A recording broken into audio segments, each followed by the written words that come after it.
Okay, so we're live. Um, everybody, I hope everybody's having a very good Thanksgiving.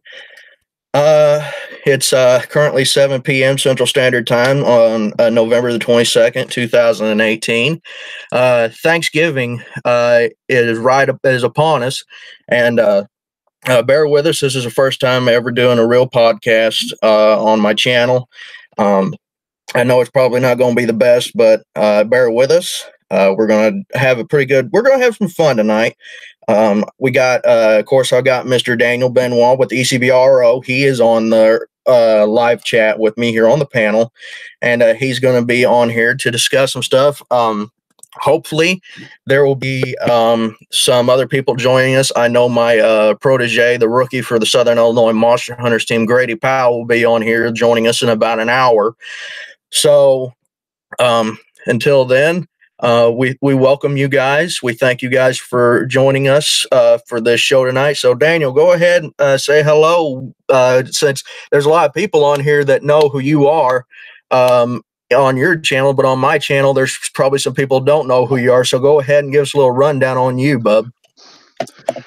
Well, I'm the man. I'm the legend. Now let me stop. Now, hello, everybody. I'm sorry. I was actually in the middle of posting and sharing this on my Facebook page, so and letting everybody know that we are live. Well, I'm not always good with introductions, so I will try my best to throw my introduction out there. For those who don't know me, again, I am Daniel Benoit, and I am the founder of the ECBRO, the East Coast Bigfoot Researchers Organization. I am also, a Bigfoot and wildlife researcher in the field, and I spent a lot of time out in the woods and exploring. Pretty much you name it, I do it. I conduct a lot of local seminars throughout the year, and as Zach knows, we've just recently had our first annual ECBR Virginia Bigfoot Con this past June. And here we are working towards our second annual event coming up June 29th and June 30th of 2019 here in Virginia. And so a lot of us are pumped up for that. And we got a lot of work yet to go through with that. So yeah, I'm here. I reside out of the state of Virginia. I'm originally from the state of Massachusetts. And that's about it. I'm very down to earth, laid back. There's a lot. I believe that I believe it's safe to say me and Zach share a lot of same interests, and and so I don't know. Again, I do apologize for rambling, but so if you guys want to know anything, I'm here. I'll be watching the live chat as we have our discussion tonight too. So, and if you have not done so, if you're not familiar with me, if you want to check it out, my YouTube channel is Bigfoot Zone, with ECBRO in parentheses right next to it. So if you're not sure, I've commented on the live chat, so you can check that out. You'll be able to find me on the live chat. Yeah. Also, if you go and you guys look in the description, I included a bunch of other links to YouTube channels, such along with Daniel's, along with a bunch of my friends that are in the Bigfoot community. Like you got if you go down into the description of this live feed, there will be links to all the YouTube channels, Facebook pages. You be sure to check out ECBRO, Bigfoot Zone, Daniel's YouTube channel. Be sure to check out Big Truth, Jen Kruse and Jena Grover, the She Squatchers on their YouTube channel, She Squatchers Official. Michael Cook and Gwendolynn Guthrie from Uncharted Paracryptid Studies on their YouTube channel. Be sure to go and give them a subscribe. Tell them that Blimp sent you. They're just now starting off. Help build their following up. Share their page around. The Southern Illinois Bigfoot Conference is coming up. We'll be talking about that tonight, along with be sure to check out the Southern Illinois Monster Hunters on Facebook, the ECBRO Bigfoot Con for Virginia. You can also get a link to their Facebook page, the She Squatchers Official on Facebook. Be sure to check out Hiking with the Sasquatch Outlaw, Tracy Arnold's YouTube channel, Cryptid CSI, and also a special shout out to Miss Jena Grover's G by the Sea jewelry shop is at the very bottom of the description. Be sure to go and check out and see what she's got to offer. with her wares and everything. It's a lot of cool stuff. So be sure to check everybody out. Tell them that Blimp sent you. All right. Zach, just to let you know, I don't know, hopefully our audience will grow fairly decent. I just also shared this live feed on my YouTube channel as well. So anybody who usually gets the notification for when I go live, hopefully to share it directly through my YouTube channel app. So, and yeah, anybody that's listening too, I know Zach will really highly appreciate it. I always tell my viewers, my listeners too, is we appreciate it if you know how to share a link or anything. Please feel free to share this in your group, share it on your timeline. The more people that interact with us, we love a great discussion. So don't be shy, share away. And again, we'll be watching the live chat. So, yeah, I'm sitting there. I got my phone up. I'm looking at the live chat right now. We got 5 viewers, and I'm giving a shout out to you 5 viewers. I appreciate everybody for tuning in tonight. That's tuned in so far. Go ahead, drop a comment. We'll be sure to give you a shout out. But let's get the party started. Let's have some fun. It's been a while since we've done a podcast, and it's usually on your channel. And, of course, I've just now found out how to start a podcast, and I figured, what the heck, let's do one on Thanksgiving. It was originally your idea. Yeah, I know. Was it the other night we were tempted to try this, and then I know with your computer, your computer decided it wanted to update, and that was taking a long time, and then I took think one night 3 night, hours to update. Wow. Yeah, I know. Then I think between work and everything, I know we kept putting we kind of been putting it off for various reasons, and I know on top of everything, I'm sure we were both pretty tired and exhausted. I mean, from working and whatnot, but that, and I was getting over having that heart deal. Yeah, that's true. So this is the first time I've really been back in the public eye since I've been in the hospital. Yeah, and the other thing is too, like you mentioned, it's the holiday. I think it's great to have some kind of a podcast, regardless of what we decide to speak on. Even though I know me and you talked earlier, we had a couple things in mind, and but a lot of people look forward to these kind of discussions, and they want to be able to interact. That's what I like about the podcast. Not only do they get to see us, they hear us, they're allowed to interact as well. And any kind of platform where the listeners could interact, I love that, because it kind of helps us out. And that's one thing I tell everybody that that's listening, that gets on the live chat. When you interact, you become a part of this. So, and regardless if you're just sitting there listening, or throw in a comment, because if you ask questions, it extends, or like I said, it helps build the like I said, it builds the climax of the discussion. So, all right. Hello, Derek the Shade. Cool. I think I know who that little boy is. I think I went to school with him. I think that's Derek Sipes. You talk about an awesome kid. This kid is sharp as a tack. So, Derek, if that's you, buddy, give you a shout out. Howdy, buddy, and I hope you're doing okay. I tell you, I've known this kid for everything. He's sharp as a tack. I think he was valedictorian or salutatorian of his class. He's that smart. Nice. Some of the stuff he says will make your jaw hit the floor. Excuse me a second. Yep, he says, yes, it's me. Well, cool.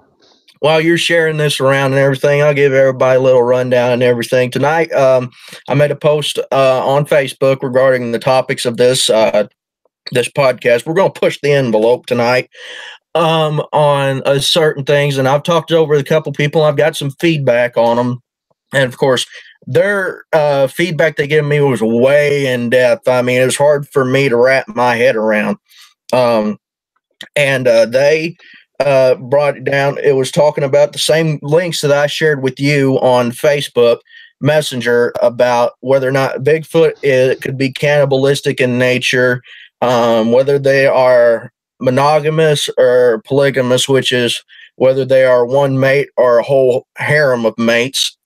And then also why Bigfoot would possibly be aggressive towards humans and would physically attack us. And of course, there's been reports all over the world of Bigfoot attacking those. So those will be three key things that we'll run into tonight. Also, we'll talk about what you found here that you've been putting out on your channel regarding with your research. Of course, I haven't been able to because I've been off for the past 10 weeks recuperating from heart trouble. But basically, that's what we're going to cover tonight. Like I said, Grady should be on here around 8 o'clock, so probably about 50 minutes to an hour from now.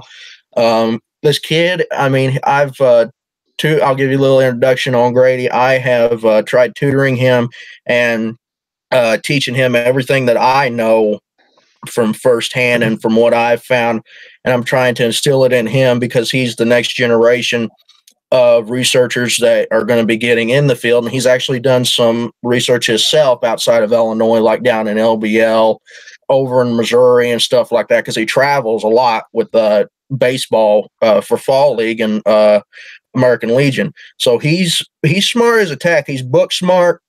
Still got to get his field research legs underneath him, but he's a smart kid. He knows his stuff. He's always asking questions. So I think he'll be a pretty detrimental part of this panel tonight. Nice. It's funny. I always kind of like, I know you're an hour behind me. So when you mentioned 8 o'clock, I was like, I almost want to laugh because I'm already at 8 o'clock. You're just lagging behind. Hello, future people. Well, it's funny. I joke with like when we've had Andy McGrath on from the UK. He's 5 hours ahead of us. 6. Oh wow. Yeah, I thought it was around 5 or something. But yeah, that's still cool though. Even people in Australia, I believe, if I'm not, I could be wrong. I want to say they're ahead of us as well. And they have multiple different time zones in Australia. Yeah, they got like 5 or 6. Yeah, because I got 2 of my neighbor, Dr. Munoz, his sister Najli and his niece Karima. They were here in the States about 2 years ago, and I was their escort, and I showed them around Southern Illinois. And I asked them, I said, "How far ahead are you guys of us?" They said, "Well, we're across the Prime Meridian line, which separates today from tomorrow." And they said, "We're 7 hours ahead of you." And I'm sitting there, I'm like, "Oh." And then I'm sitting there, I'm friends with a couple people from the UK and over in Poland, and they tell me they're 7 hours ahead of us, a day ahead, pretty much. But I mean, you get, like you say, you got to keep in mind on where all these time zones are, because you could tell someone one time, they'll be like, "It's already too late." Yeah. There's something I'm trying to pull up. Yeah, there's one other thing I wanted to throw out there. I just thought about, but give me a couple minutes because I'm trying to pull something up. There we go. All right.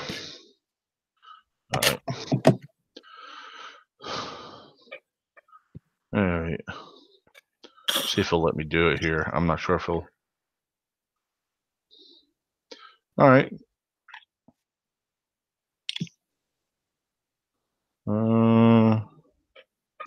No, I think everything's. Oh, there we go. I might do it now. Hold on. What you got? Hold on, it's not working. I was going to do a screen share and bring something up, but it's not letting me. It's okay. What I was going to do is. Oh, wait a minute. No, it didn't let me do that.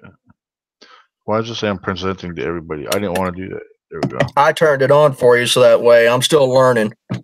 Oh, no. When I do a screen share, if it worked for me, it would allow me to do it all the way. But no, I was going to bring up Michael Cook. I was going to show a picture of Michael Cook and his fiance, Gwendolynn. Fiance, they're that quick? Yeah, you didn't know this? I knew they was dating. I didn't know that they was engaged already. Dadgum. Yeah, they're engaged.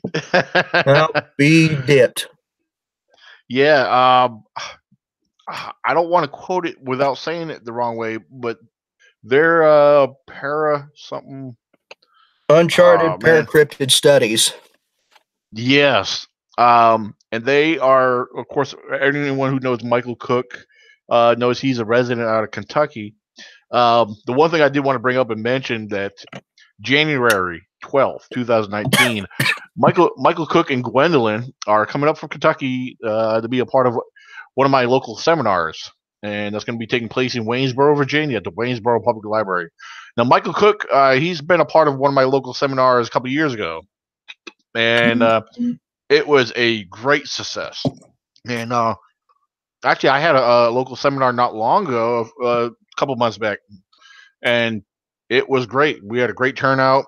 Everybody in the audience interacted, shared stories, encounters, whatever, asked a lot of questions, and I mean, it turned out amazing. And so, yeah, anybody who follows Michael Cook, regardless if you're in the area or travel, we plan on having it kind of a little bit of a Winterfest seminar. You know, we're gonna, you know, I plan on having some food there as far as being it's gonna be a cold month, so we're looking to have some probably serving some chili and some other soup, and then so anybody you want to come check that out, January 12th, I believe we'll be there from 1 to 4, and so yeah, Waynesboro, Virginia, at the Waynesboro Public Library. It'll be a Winterfest Bigfoot seminar. So Michael Cook and Miss Gwendolynn. So come on out. So yeah, I just want to share that. I know they've been working on a few things. I've been, it's hard keeping up with everybody with what they're doing, but they're establishing their work together right now, and they've been doing some paranormal investigations and so forth. And they've been doing a little bit of both. They've been out there doing some Bigfooting together, and so which is awesome. Oh yeah, I mean they go out there and they put boots on the ground. They're getting work done. Oh yeah, absolutely. Which brings me to you. You've been putting boots on the ground a lot here lately. Go ahead and tell us a little bit about what you've found here in recent weeks, because you've been uploading a lot of content to your channel here as of late. One of the most recent things, the last couple uploads I had were basically short discussions. I've been mentioning because, it's that time of year. I'll talk about this real quick, but it's that time of year. I think where people need a reminder of a few things. And one of the things that led me to discuss or bring this up. It's Bigfooting during the cold winter months, and one of the questions that gets raised is, where's Bigfoot? Where does he go? What does he do during the cold winter months? Well, here we are. We're in the month of November, and I know Zach over your way and several other states, hunting season is pretty much in full bloom right now. And and one thing I tell people, so when it's hunting season, it's especially, like, I can tell you, for example, in my research area where I research and do a lot of field work, hunting takes place there throughout the hunting season. And some years vary with the level or the amount of people that come into that area for hunting. And a lot of people, I ask people, what's the hunting do to the forest? It adds pressure to the forest, and it makes it challenging for hunting, for most hunters. And now there's people that still like to go out and do the Bigfooting, look for signs of Bigfoot. And don't get me wrong, I have found signs and tracks during the hunting seasons.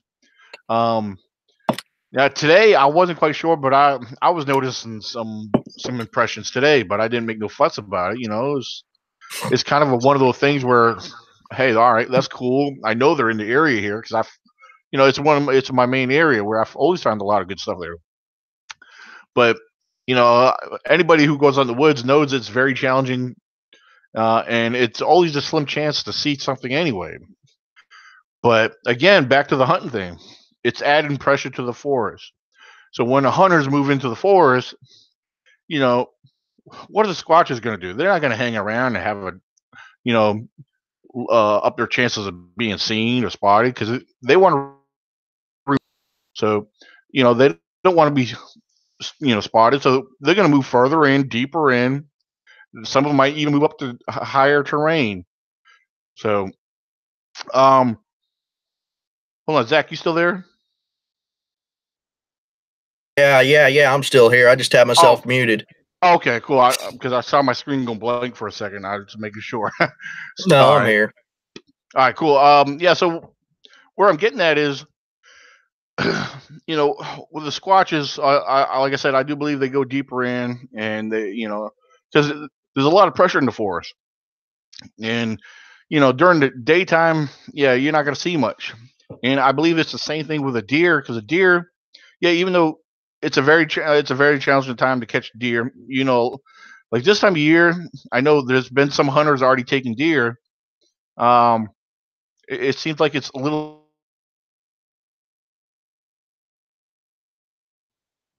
I believe there's been more pressure in the forest lately. So, and again, that's one thing I want to remind everybody is that you got to consider the pressure that's taking place in the. It's a little bit about that, and where do they go during the cold winter months? And there's that theory that raises that theory is about Bigfoot living underground, and to specify that, and feel free to interact on this, Zach. But and share your input. I believe it's logical. I believe it's very possible that Bigfoots do have shelter, um, underground structures like caves that they know about that we have not yet discovered or known about. Because here in Virginia we have all these public caverns and that tourists go to, and I and then apart from that, I ask a lot of hikers, people that explore, and a lot of these that do get out in these mountains. I said, "Do you know of any other cave?" Blah blah blah. And I've talked to several. I said, "Yeah, there's a cave in such a place. There's a cave out there." Some of these caves haven't been discovered or acknowledged. And one cave in particular, which is actually off the Coal Road over there where Fred hangs out at. And if you follow a trail, I have not been to this cave, but I talked to these couple mountain bike riders that know about this one particular cave. And it's funny because somebody that I known a long time ago, he hasn't found the cave, but he actually pointed it out to me through some research he's done through Google Earth. And after talking, and years later, more recent times, when I've spoken to these bicycle riders, told me about exactly where this cave was, and I got to thinking. I said, "Wait a minute, that's where so and so told me about a cave." And supposedly, this particular cave seems happens to hold heat, and there's warmth in that cave. So that kind of led me thinking. I said that would make sense if on this cave is on a high ridge, and I know there's got to be a lot more of these kind of caves or hidden structures, and so I believe that there's structures and caves that these squatches live in and take shelter and refuge in, and that's one of the things that keep them, that helps them to remain elusive. So Right. Of course, you so was talking about how caves hold warmth, especially underground. My granddad, who worked in the coal mines and everything, he says underground it'll stay a constant 74 degrees year round. yeah. Now, don't get me wrong. Some of them it could be very cold. Like for example, um, one of our local tourist cave structures, which is known as the Grand Caverns. Um, I've been in that. Like 2 or 3 different times. Through a walkthrough because they do group walkthroughs since it's a tourist site. Now I know in the summer times I've been up through there in the summer times, and the stone it's like it holds, it's insulated, and walking through there it can be 80, 90 degrees outside, but you walk through there it's actually kind of cool or cold in there because of the dampness and some of the water that certain parts of it holds. And so I believe the temperatures. I don't get me wrong. I haven't done too much research about these caverns and caves. I do believe the temperatures must change throughout the years with these things. 'Cause, like I said, in the summertime, they've been pretty cold. So, but Oh yeah. so I don't know. I believe maybe different ones hold different temperatures, or the temperatures do change throughout the years. So I don't know. I mean, like I said, I don't know much about caves. If anybody else on that's listening, if you've been in other caves, you know something about them, please share. Because the reason I say that, I'm open to learn more about caves, and that would help support the theory that Bigfoot uses them. Because I believe it's very possible, and I believe they do. Because I believe, cave structures that are used where if they were discovered, you could enter into them. I'm sure there's openings inside of them. Because I'm using, for example, some of these local caverns here in the state of Virginia that they have. Basically, it's a long tunnel, and there's other branches of the structure that branch off that goes into these big openings. And that cave explorers discovered in different parts of them years ago. So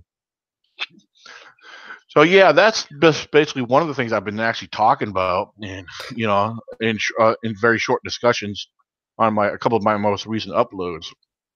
I'll Um, tell you what, we got someone on the chat. If he would be willing to come on, Buck Nye, the Bigfoot guy, is on the live chat. Bucky's on. If Buck, if you want to come on, just shoot me a message on Facebook, and I will forward you the link, and you can join in on this party. I tell you what, But no, like you was saying about the caves, yeah, I do believe they would, because you've got natural groundwater that is actually safe to drink because it's being filtered out through the sandstone and limestone that's in the earth, and it's a plentiful water source. And then you got, all they got to do is go outside. You got good heat source. All they got to do is basically just go outside and forage. That's pretty much it. That would be a good idea. If I was a Squatch, I'd want someplace where I didn't really have to move at all. right. Well, that reminds me. A few years ago, in on the upper part of my research area, that the end that leads closer to West Virginia, I was exploring this hollow, and I was walking in. I've gone in so far, and then on one side of it kind of leads up. You kind of climb up on the one side where part of it looks like an old logging road. So I was kind of hiking through there, and as I got further up, I was able to observe the other ridge across from me, and I noticed a bunch of rock ledges and everything else. And even though it was kind of a distance from me, I was able to observe what appeared to be two different possible cave structures over there. And now one of the entrances did not look so big, which a small bear, or it could have been just a den where, hey, some coyotes, mountain lion could have got could use them. But something led me to believe that there's maybe more to that than we know, because there could be an actual opening somewhere else on that ridge or beyond that ridge on the other side somewhere. I was only seeing a small opening on the one side, and then while I'm in this area, it's dead quiet, and I'm just listening. No wind, and I've actually had or what I believe to have I've heard tree knocks out there while I was out there alone, and so maybe I believe there was definitely something out there with me while I was observing these caves, and I know I spotted what I believe to be caves from the distance in other areas out there, and it would definitely have to be a time where I got time to climb these hills that go up there and really check them out. So I don't know. Oh Oh, no, and go as far as ahead. Oh yeah, I was gonna mention. I know Buck said he'll try. I took the link that you sent me and forwarded to him. So Yeah, I just did the same thing. oh okay. So we'll see what happens if you can get on here or not. It'd be awesome to get Buck Nye, the Bigfoot guy, on here, dude. Oh yeah, I That's haven't better than spoken with him Bill in a Nye, while. the science guy. What's that? I said that's better than Bill Nye, the science guy. So yeah, I know he's been getting out there a little bit himself. So Yeah, I know. I mean, he's been keeping to himself a whole lot, which is actually how what I believe a good Bigfooter researcher should do and everything. They go and he keeps a lot to himself, and he pokes his head in the door every now and then and just says hi and everything. And my hat's off to Buck because he's going where a lot of people won't go, and he'll go in there and stay for about 2 or 3 weeks. oh yeah. See, that's one thing I've always wanted to do. I wish I had the ability to take time off. You know, right now I'm in a situation where I can't take time off, especially without because I don't have the way to get paid for it at the moment. But if I ever had that, if that was ever made possible to me, I would disappear at least totally. I would go off the grid because there's locations I've been scouting out. I've been doing some homework and these are locations. They're don't get me wrong, they're part of my research area, but there's areas out there where I know no one goes. It's a matter of time of setting it up, being prepared, make sure I have the right gear, protection. Because when I say protection, and I have to clarify this because people, oh, if you're going out Bigfooting, why are you bringing a gun? Okay. Do you realize what else lives in the woods? That what gets me when people ask me that. I've heard people ask me that numerous times. I said, "Are you seriously asking me that question? Not knowing the other predators that no, never mind just the other predators, but do you realize there's other animals that live in the woods? But and I have to specify there is predators in the woods. I'm not so worried about bobcats so much, but we have mountain lions and we have some pretty big, massive bears out there. I've seen them, and people neglect to realize this. So Oh yeah, yeah, I'll be the first one to tell you. Whenever I told you about whenever I took the guy from SIU out to my research area when we got the one on camera, he was too busy, and I'm glad I brought that gun, that 20 gauge I had with me, because if I hadn't, I'd be scared to even guess what that Squatch could have done to us. Because that Squatch, after we started taking his pictures, it started coming at us, and then he was sitting there looking at his camera while I'm sitting there still watching the thing. And that thing started coming up, and I started seeing teeth getting bared at us, and this thing was coming on all fours like a gorilla would. And I pulled the hammer back on that gun, and I shot, and the thing turned around and took off.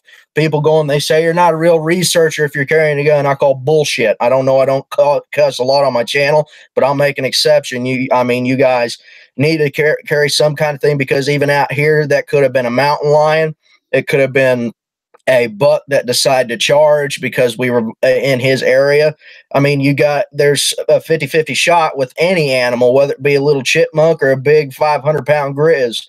Those things got a 50-50 chance of either turning on you or running on you. Yeah.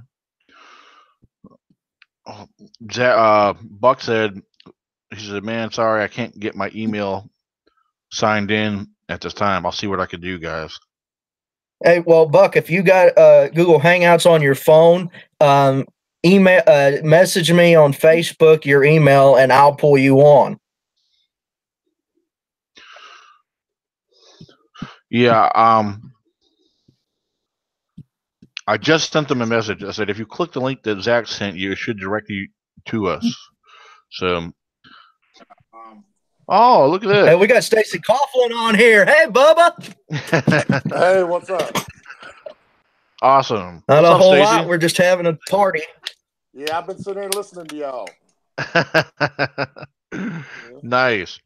How was your Thanksgiving well, everybody, today? I want to give you a special introduction to our occult researcher for Cryptid CSI, Mr. Tracy Coughlin out of Louisiana. Woohoo! Yeah. Been a pretty quiet day today. Pretty quiet day today. Ah. Are you a hunter? You get out do any hunting? No, I haven't really been able to. Most of what I've been doing is fishing. Oh, okay. On the warmer days, go right out Yeah. my back door, down on my boat dock, and do some fishing down there. Nice. Yeah. Me and my daughter, we went out hunting today. Got out there. Didn't get out there as early as I wanted to, but tell you what, it felt like 50 degrees today, and well, the temperature said 37, but it felt like 50. I don't know. Maybe because I was bundled up pretty good. I don't know. But it got up to 62 here in southern Illinois today too. Yeah, I mean the temperature seemed very warm for being out there in the mountains, and I was telling Brianna, I was like, Brianna, I said, you know what? I said, there's not many hunters out here today. I hardly see anybody. I said, and I think I know why. And it's funny because when I got in there, we had passed a guy that was just getting out of his truck to get set up to go in the woods. We were out there for a few hours, and when we were leaving, he was packing up and leaving too because he was about a couple mile and a half, 2 miles from where we went in, and so I was like, yeah, I said, ain't no deer gonna be moving around right now. It's too warm, And usually when you get cold weather, when it's cold enough, yeah, the deer they get to moving around a little bit, but the good thing is, even though last time I was out there where we were setting up hunting. When I went to go check my trail cameras, of course, as you know, Zach, I found that they were missing. Somebody stole them, which I would have loved. Yeah, I say that's bull crap too. Yeah, I would have loved to view the activity that was taking place with a deer through there. So without having trail cameras, as you've seen in the couple of pictures I posted, I see that there's very fresh sign of there's a buck still in the area, so nobody got him yet. So I feel my chances are still there. So yeah, he's still coming through there and working that area, and apparently he knows of that ground blind that camouflage burlap I had set up back that was there from last year, and he must go right by there because when me and Brianna left from out of the ground blind, we went out a different way than we came into there because right directly behind us, about 10 feet or so. I said, Brianna, look at these little cedar saplings right here. I said, look at they're scraped up. I said, he came right through here because right behind where our ground blind set up is actually a bedding area because you got all these cedar thickets, pine. When you go in the inside, it's all grassy and where they bed down in and everything. So I don't know. Tomorrow's supposed to be very cold. It's supposed to be down in the teens out here, and so we're gonna try to get out very, very early in the morning. Me and her both had naps earlier after we got done eating, and so we're gonna try to get out there very early while it's still dark. That's what I want to be able to do. That way we can get out there and get set, and I tell you, I could have killed 2 deer off my back porch about 2 hours ago, and they're always coming out at dusk and everything right before dark, and that's right whenever legal gun action is supposed to shut off right at about 5:30, and they start coming out about 5:45. Wow, that burns. That's where Bimp, I get jealous of you being able to hunt right off your back porch like that. But I know whenever I post about me sitting down there on the bayou fishing, you're wishing you was right there, out my back door, fishing whenever it's a little warmer. That must be nice. Oh man. Oh, yeah, whenever I was off, for the time I was off with my heart trouble, I was hunting every day, fishing every night, man. For the first 3 weeks, and I caught a lot of good fish. Wasn't no trophy like that big cat I caught back in June and July. I mean, that sucker had some weight on it. That was the biggest catfish I ever caught. But yeah. I mean, of course, I got to go, and I got a pond right out here by my place. It's just I'm too lazy to walk up there and go get it. I'll go fishing my buddy's strip cut anytime. Yeah. Well, have you seen the pictures I've been posting of the big fox squirrels that we have playing around our yard now that run around and up and down our trees and everything that we've got? No, I don't think I've seen any of that. Oh yeah, we've got 2 or 3 of them. They're about the size of miniature chihuahuas. They're so Oh wow. That's that's a pretty decent size because up here the fox squirrels and stuff we got up here, they're the ones that have any decent size to them. The gray squirrels around here are scrawny.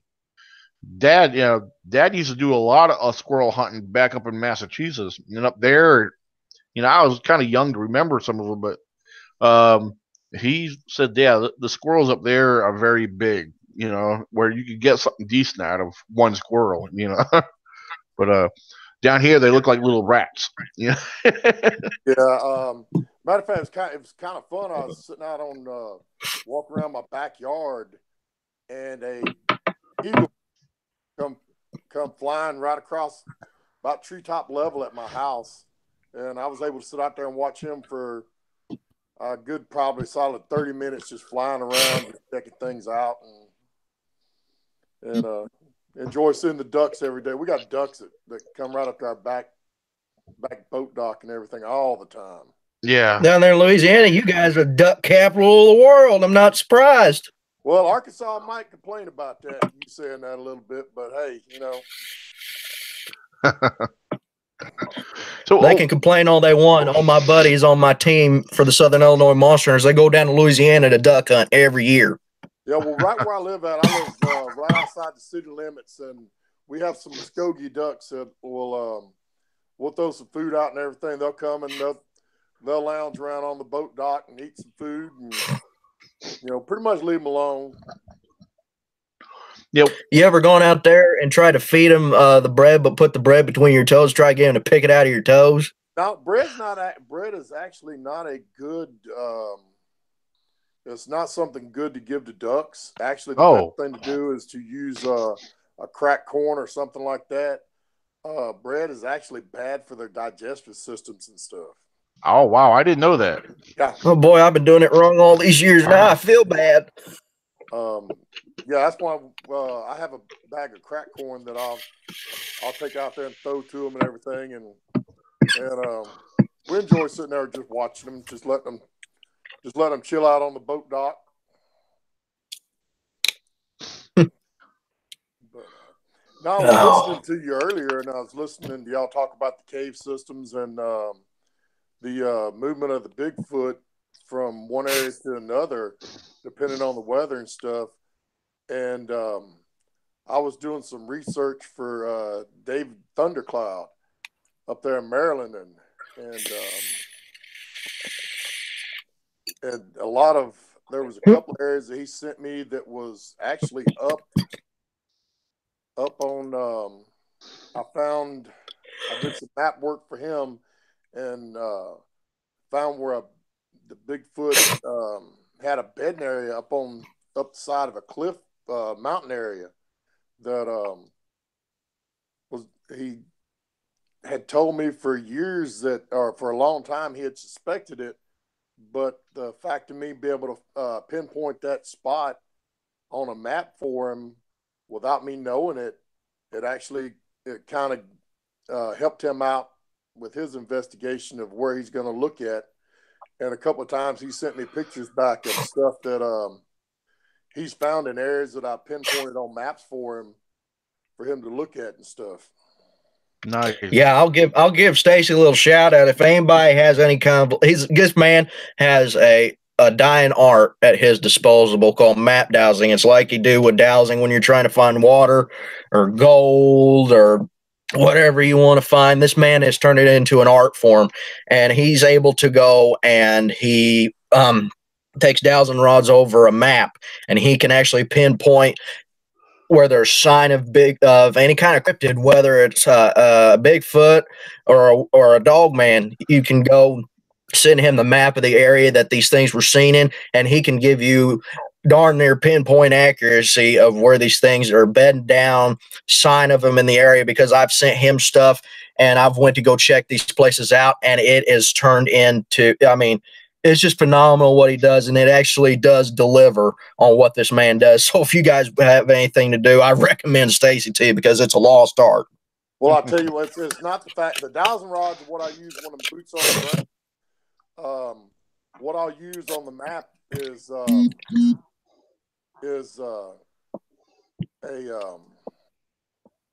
piece of brass that I use on a chain, and it's like the old when they used to be able to when they used to put the needle on the string for women when they're pregnant to tell if it's a boy or a girl or something like that. It works in that same kind of principle. Because there was another time that another team member of ours was having some issues, and I pointed out around his house of a Bigfoot that was around his house at a certain time of day. When I was doing the map dowsing for him, and it was funny, he came back and gave me feedback later. He said at that time that I told him I was doing the map dowsing and found this Bigfoot, that his dogs had actually started barking in the yard, and he was watching them, and they were actually barking towards the area that I pinpointed out on the map to him that a Bigfoot was at that time. Wow. Now, let me guess, is this who I'm thinking about? I went and I investigated him back in June. One of our team members? Yeah. Yeah, probably so. Yeah. I can tell you, I investigated that before I come to Virginia back in early part of June. I stayed there for 3 days, and he took me and he showed me the whole property on four-wheeler, and he gave me a lot of his encounters whenever we was up, where he showed me where this place was. He's got perfect habitat to support a small family group. And I mean, it's just mind-boggling, some of the stuff that he told me about the lady having a peeping Tom for about 50 years. And she said it was darn near every night where someone would be standing in the yard or looking in the window, and she thought it was a peeping Tom, thought it was the father, and then the son picked it up. Right. Red flag. Well, and it was funny because what I had told him through my investigation of his property was that somebody had been feeding them. And he came back and said, "Oh, I might have made a mistake when I was feeding the local wildlife." And it put 2 and 2 together for him. And I told him, I said, you got a great research area. You ain't got to go very far. They're coming to you, knocking on your door. Oh yeah. I think it was the first night I was there. I camped out not far from the house the first night. Probably about maybe 100, 150 yards from his back door down off this little four-wheeler trail.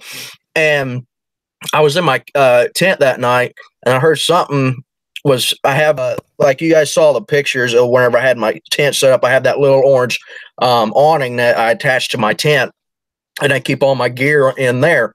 Well, I had my little lunch bucket sitting there, and it had cheese, and it had bologna in it, and something reached in there and pulled it out during the night because I went outside to go back up to the house to collect my recorders and everything. And I looked, and that thing was sitting opened up and was empty of all the meat and the cheese that I had in my lunch bucket. Right.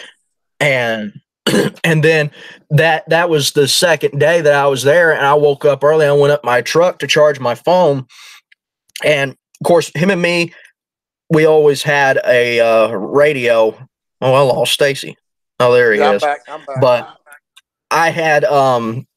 But we always had a radio on. I gave him one of my walkie-talkies. He kept it there with him the whole time I was there, and I kept one with me the whole time, and we always kept it on.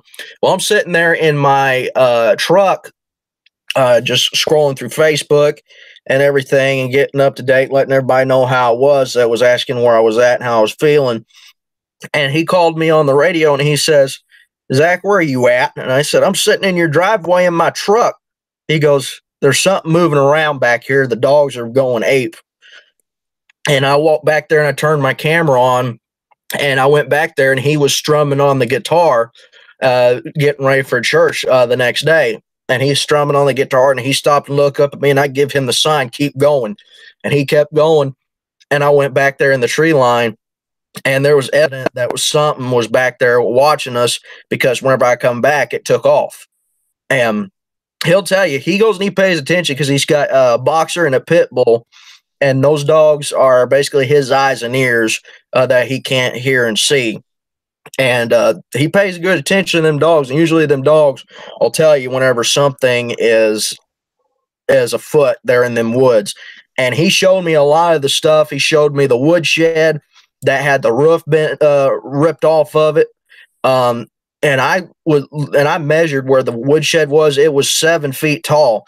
He is 5'5", and I am 5'9". And I stretched my arm out, and the tops of my fingertips was coming right up underneath the aluminum roofing on that woodshed, and that thing was peeled back like a tin can. Oh wow! Yes. Yeah, that's. Yeah, he's got. Whenever I worked with him on his, I found a family that was living there, or that was bedding down about not even probably a mile to a mile and a half from his house. Yeah, I mean, it's I'll tell you, Stacy did the dowsing on it, and he ain't kidding, because I was there and I saw it first person with him whenever he showed me around. There's a creek running right through the place. They're right across from his house, even right directly, immediately across the road from his house is a big cornfield, and they had corn about 10 foot tall in that field. Perfect food right there. Had plenty of deer in that area, plenty of raccoons and possums.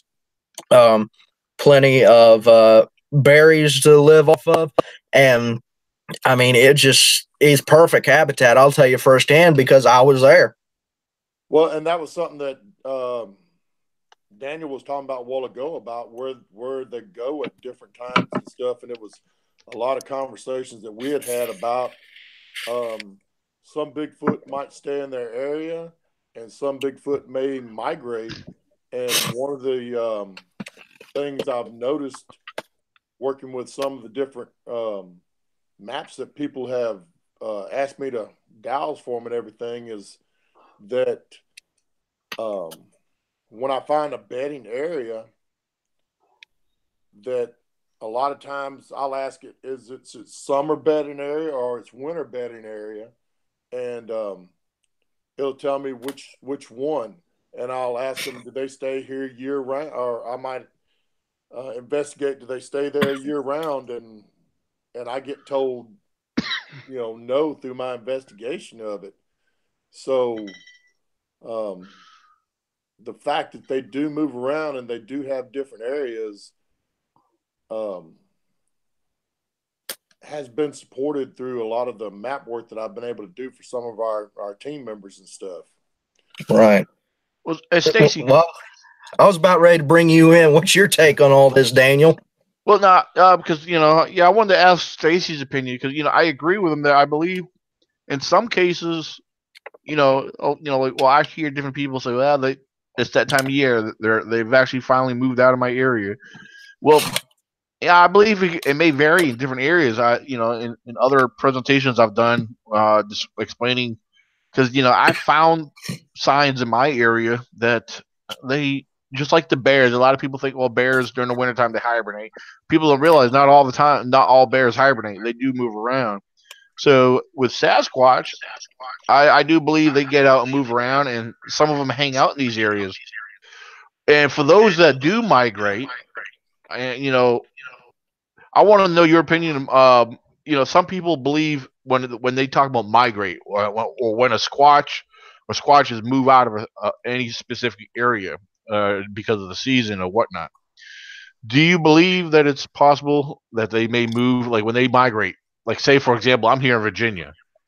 So will they move down from Virginia down to Louisiana? I mean, because I brought the reason I'm asking this because my opinion is to me, I just don't see that. I don't believe that's possible to move that far, without being seen or whatever. I mean, I know there's plenty of forest for them to travel, but think about an average hiker or somebody.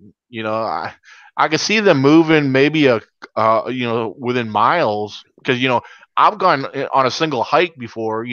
It's not but a 2-3 hour hike to go 5 miles.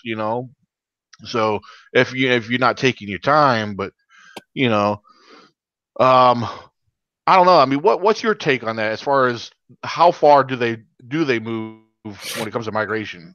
Now, to answer your question on that, Daniel, there's been some maps have been sent to me that I found the family unit, the family, they don't move, they stay there year round, and I've seen some that the maps have been sent to me where I might find a summer bedding area in one spot of say like several counties, like up there where you're at.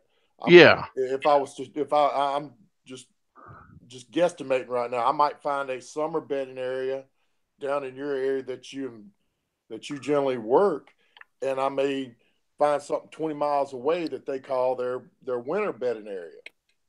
Right. Most of the time I found that they don't go very far. They may stay within a couple of counties. They may stay within the county. It's whenever you talk about the two bedding areas, it all depends, like you said, with the hunters. When the hunters move in, they might move 10 miles up the mountain ridge or somewhere like that, and that's their winter. I've never found anyone yet that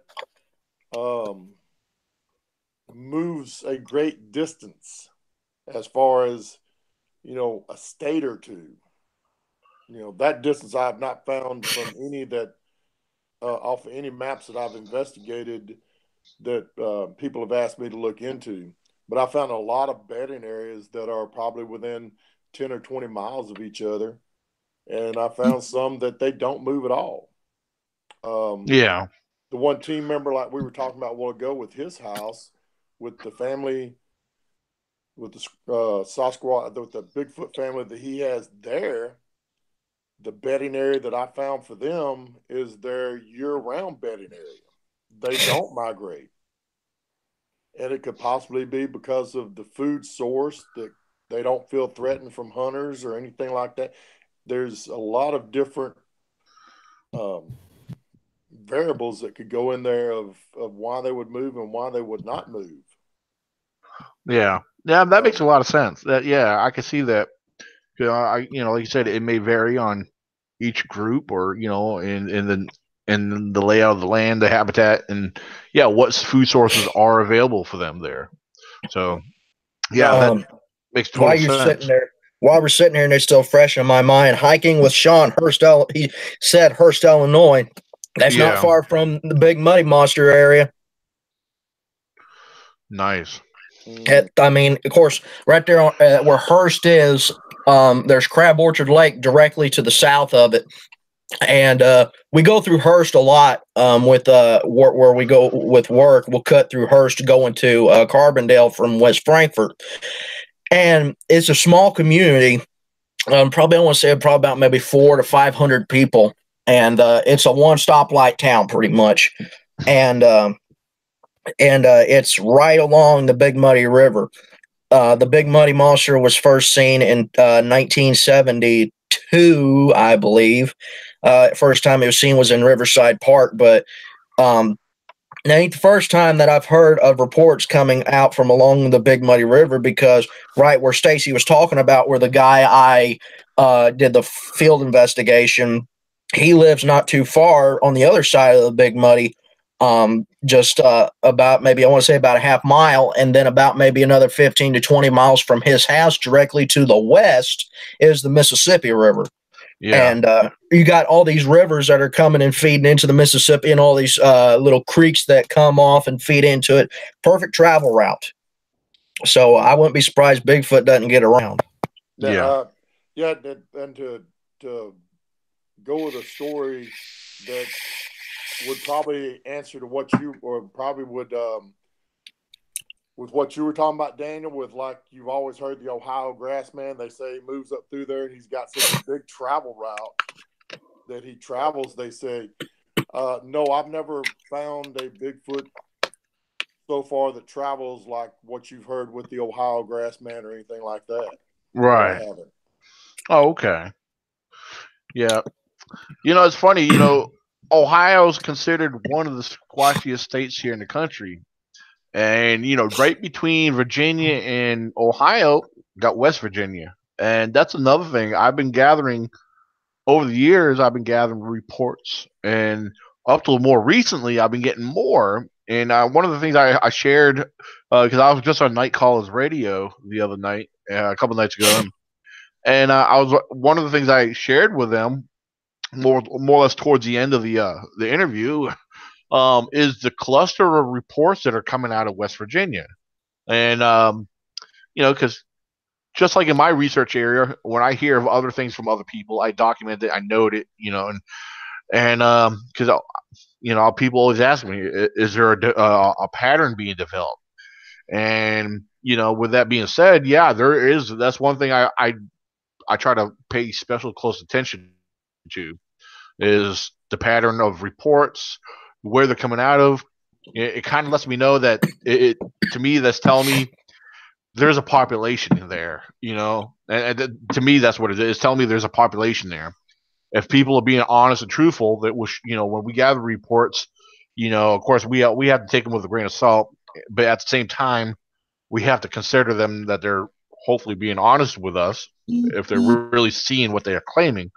So, we're documenting all this stuff. And again, because I've been to Ohio before, so Ohio is about a 5-hour drive for me, so that's not too far. You got Virginia, West Virginia, and then boom, you're entering into Ohio. So well, it depends on what part, because I know the way I went to Ohio, I think there was a small part of Pennsylvania I had to drive through. It was a short ride through Pennsylvania, but yeah, so yeah, there's a lot of reports out of Pennsylvania. I've done research up in Pennsylvania years ago, and so, but yeah, I believe certain areas, when you start to pick up on a lot of these reports, and then you document so many of them over a period of time, it's, yeah, to me, it's showing that we got population, and that's another big thing too that gets brought up all the time, is the population of Bigfoot. How are we to consider the population of Bigfoot? What could we compare them to? And to me, I would have to go along with black bear, to compare them more closely to black bear. And we do have a lot of black bear in Virginia. It's not like they're not as common to see as we see deer. Deer are found I'm in an area where I live, I'm surrounded by farms, fields, everything. Every day I see deer. There's not one day that goes by I don't see a deer. So, and unfortunately, I just can't hunt on none of these properties, which maybe one day I'll get permission to. But so yeah, if we were to compare the population of Bigfoot, if we had to compare it to any other known species here in the United States, well, mainly I could only go off of the East Coast. It could be different somewhere else, but yeah. So I think there's a comparison to bears, and bears are pretty elusive animals on the most part too, even though we do get to see them more. They're more commonly sighted or seen than a Bigfoot, in some cases. So I think that's also something to consider as well. Well, here's something I want to talk about too, because it's one of the topics I was wanting to cover tonight. Bigfoot being aggressive and violent with humans. One of the most violent Bigfoot that's just here, even in the eastern United States, is the Ohio grassman. You go and I've heard a couple of reports of Bigfoot, the Ohio grassman, actually attacking people. I've heard reports of them coming up close to houses. One report that sticks out to me was where this little family had just built this cabin, and the husband was in town working, and the kids were outside playing, and the mother was doing hanging laundry on the line. and the little girl went to go get her ball, and it rolled right up to within feet of the Ohio grassman. It was standing there in the tree line watching him. Well, the mother grabbed her kids, and they took off out of there, and they went to a friend of theirs' house that lived a couple miles up the road. The husband come back, and he found the cabin door broke in, splintered off the hinges, and the barrel that they had the fish curing in, the salt barrel, was tipped over and the fish was gone. They never went back to that house ever again. You hear reports of Bigfoot all over the world. Perfect example, the Yeti attacking Sherpas and killing their cattle.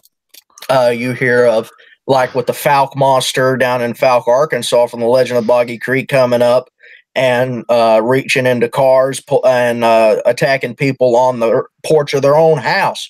What is it that brings on these violent tendencies with Bigfoot? Is it high testosterone level? Is it territorial? Or are they just plain spiteful? Your thoughts? Well, there's several things I can say to that you brought up. And one of them is the Falk monster that you brought up of him attacking people up there. Now, the stories that are the reports that I have heard about it, it had come up to people's houses. It tried to open the doors up out of curiosity. The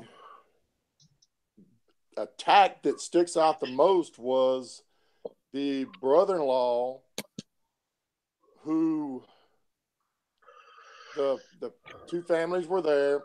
The husbands come home. They shot at the Falk monster with weapons, 22s or shotguns or something. I don't remember off the top of my head. The brother of one of the husbands went to walk back to the house, and he run into the Falk monster on the porch. Well, he got away from him and went into the bathroom, and it tried to reach in through the window and grab him or something. The best I can remember that one. Now he was transported to a hospital up there. I don't remember what all his injuries were. And another incident that I want to point out is one that I had heard on from Lance Hightower. A caller had called into his podcast about a Bigfoot attack in Ohio. Two cousins in their late 20s, something, early 30s, they had went out fishing in a lake. They wouldn't say specifically where this was at. And the account the gentleman was giving Lance Hightower in a phone interview was they were fishing. The one cousin seen somebody throw a rock at them. Mm. They weren't sure. The cousin was not sure of what he had seen. He thought it was a person that had thrown it at him and had got upset. He told the cousin that was by the motor, "Hey, pull over to that beach right there. I want to find out what this person's problem is." So he stepped out of the boat onto the shore and confronted what he thought was a person in an aggressive manner.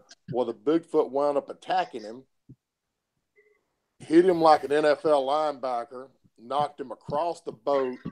I believe broke a couple of ribs and might have ruptured a spleen or something like that. And really did a pretty good job on it. The other cousin was lucky enough to get away without any injuries, but the one that got hit, he had to spend a week or two in the hospital mending injuries.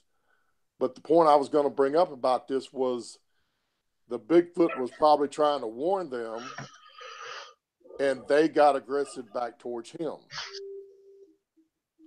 So a lot, and the one that you were talking about in Ohio, Zach, it wasn't that the Bigfoot attacked them, but when they left, he was probably cured like any bear would get. You look at bears up north and probably bears where Daniel's at, you know, they go out to these hunting cabins and stuff like that, and they'll try to break in to get food. Oh, yeah. That time of year. So, I don't know if it's as much as them being the Bigfoot being the aggressor, or people not realizing that that is a Bigfoot that they're confronting, thinking it's a person. Right. They get aggressive. The Bigfoot responds in his aggressiveness. Yeah. Well, you mentioned the one about in Ohio. That kind of reminded me of a story I heard that was shared. Zach, do you recall the story that Larry, the animal guy, shared with us? I believe it was him who shared a story from a gentleman he had an interview with and got to read out of his journal. I don't remember much of the detail, but from what I recall is the homeowner, actually this took place on private property, and this guy started experiencing, you know, all this wild stuff on his property in his right in his own backyard, and I can't recall.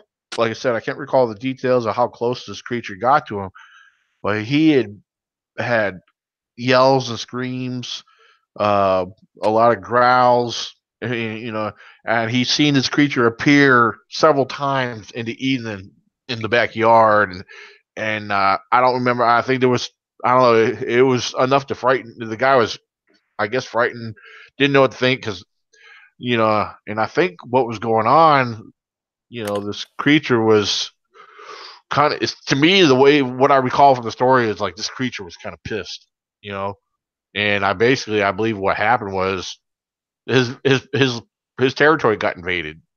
So, and to make the long story short, you know, like I said, I don't remember all the details. I just remember the story, and everything I heard about the story, I remember was pretty fascinating. And again, this took place out of Ohio, you know. So, you know, and I believe invading a territory that, you know, this creature, that here's a location where this creature, you know, hey, this is a home. He's never had an issue, and it's like if, like Zach or you, Stacy, if I didn't know you from Adam, whatever, or, you know, if I didn't know you at all, and you come into my home and push me out of it, hey, wait a minute. No, this is my home. I'm going to defend it, you know? So, so this kind of the scenario where I'm picturing what, you know, to me would make sense for anything to get to be protective over, you know. So, you know, I do believe they are territorials, you know. I believe, you know, they have every right to be, you know. Just like a cave, you go into a cave and that cave's inhabited by wolves or bears. Yeah, you better stay out of there, because you're gonna get your butt chewed up. So well, here's something that really brings to mind. I mean, get back to Falk, Arkansas. All the Falk monster attacks started happening out of nowhere. These people had been Falk had been established for a long time as a town. People coming in and out all the time. Why was it just then that the Bigfoot decided to start striking back? You know, it was like, would you say it was like perfect example, Stacy? And I shared it with you too, Daniel, about the chimps whenever they cannibalized the other, call it a tribe of chimpanzees. They were at war with it, and they went in there. And they said in the description while they was narrating the video how they will do calculated attacks. Do you think this was some kind of premeditated strike back at the town of Falk with the creature, or was it just something else? What's your thoughts? Well, I got 3 letters. PMS. No, I'm just. We don't want to know about your life. No, I don't know. You know. I have, you know, I know I've heard the story. You know, I never watched the video. You know, I'm familiar with the legend and the incident down there in Falk, Arkansas, which I guess what took place back in the 70s, right? Right. Oh, okay. So yeah, I don't know too much about that, but perhaps, like you said, these people, they've been down there all this time, and then this creature decided to get aggressive or whatever. It could be a number of things. Perhaps the creature got greedy, and if I think what it is, I think hunters, people probably started moving into these areas where it was probably for a long time probably left alone, left unbothered, and then you got these different parts of the woods where probably people were starting to get into and hunt, and it became a disturbance. So, I don't know. I'm just speaking freely, but without really giving this too much thought. But that could be a possibility where the land started getting pressured too much, and it maybe the creature there did not want to leave the area. Again, maybe it felt it was being invaded. Just a random thought, but so. Oh, and for the record, that you talk, that link you shared, that's also something else that's actually, believe it or not, if you do enough digging, cannibalism with primates is actually it's not rare. So especially a lot of your smaller primates and stuff, your other chimpanzee, your larger primates, they actually do that, with other primates, so it's kind of a common thing. And so but no, I didn't want to get too much into that right now, but so yeah, that's just my 2 cents, my opinion I want to throw in there. So well, the reason I brought up that I was wanting to talk about the cannibalism too, we'll get to that in a minute, was I was watching this because I've always heard about how primates, because people say Bigfoot's an undiscovered primate, a great ape, and then people say that it's a human hominid, a relic hominid, and it's not uncommon on both sides with primates and humans and ancestors of humans of being cannibalistic. I was watching today after we had supper, I was watching Josh Gates' Destination Truth, and he was at this place where this tribe about 2 or 3 generations ago was actually a cannibal tribe before they got converted over to Christianity. And so, and not only that, you was talking just now, Daniel, about how where it's not rare for primates to cannibalize each other. So you got to figure in, because whether or not we know whether or not if Bigfoot is a cannibal or not, whether it's a primate or human, what is to say if they are cannibals or not. I know I got a little twisted around with my words and everything. Hopefully you guys understood what I was saying.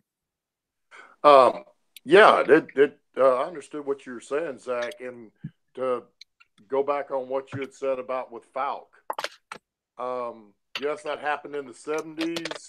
He showed up out of nowhere.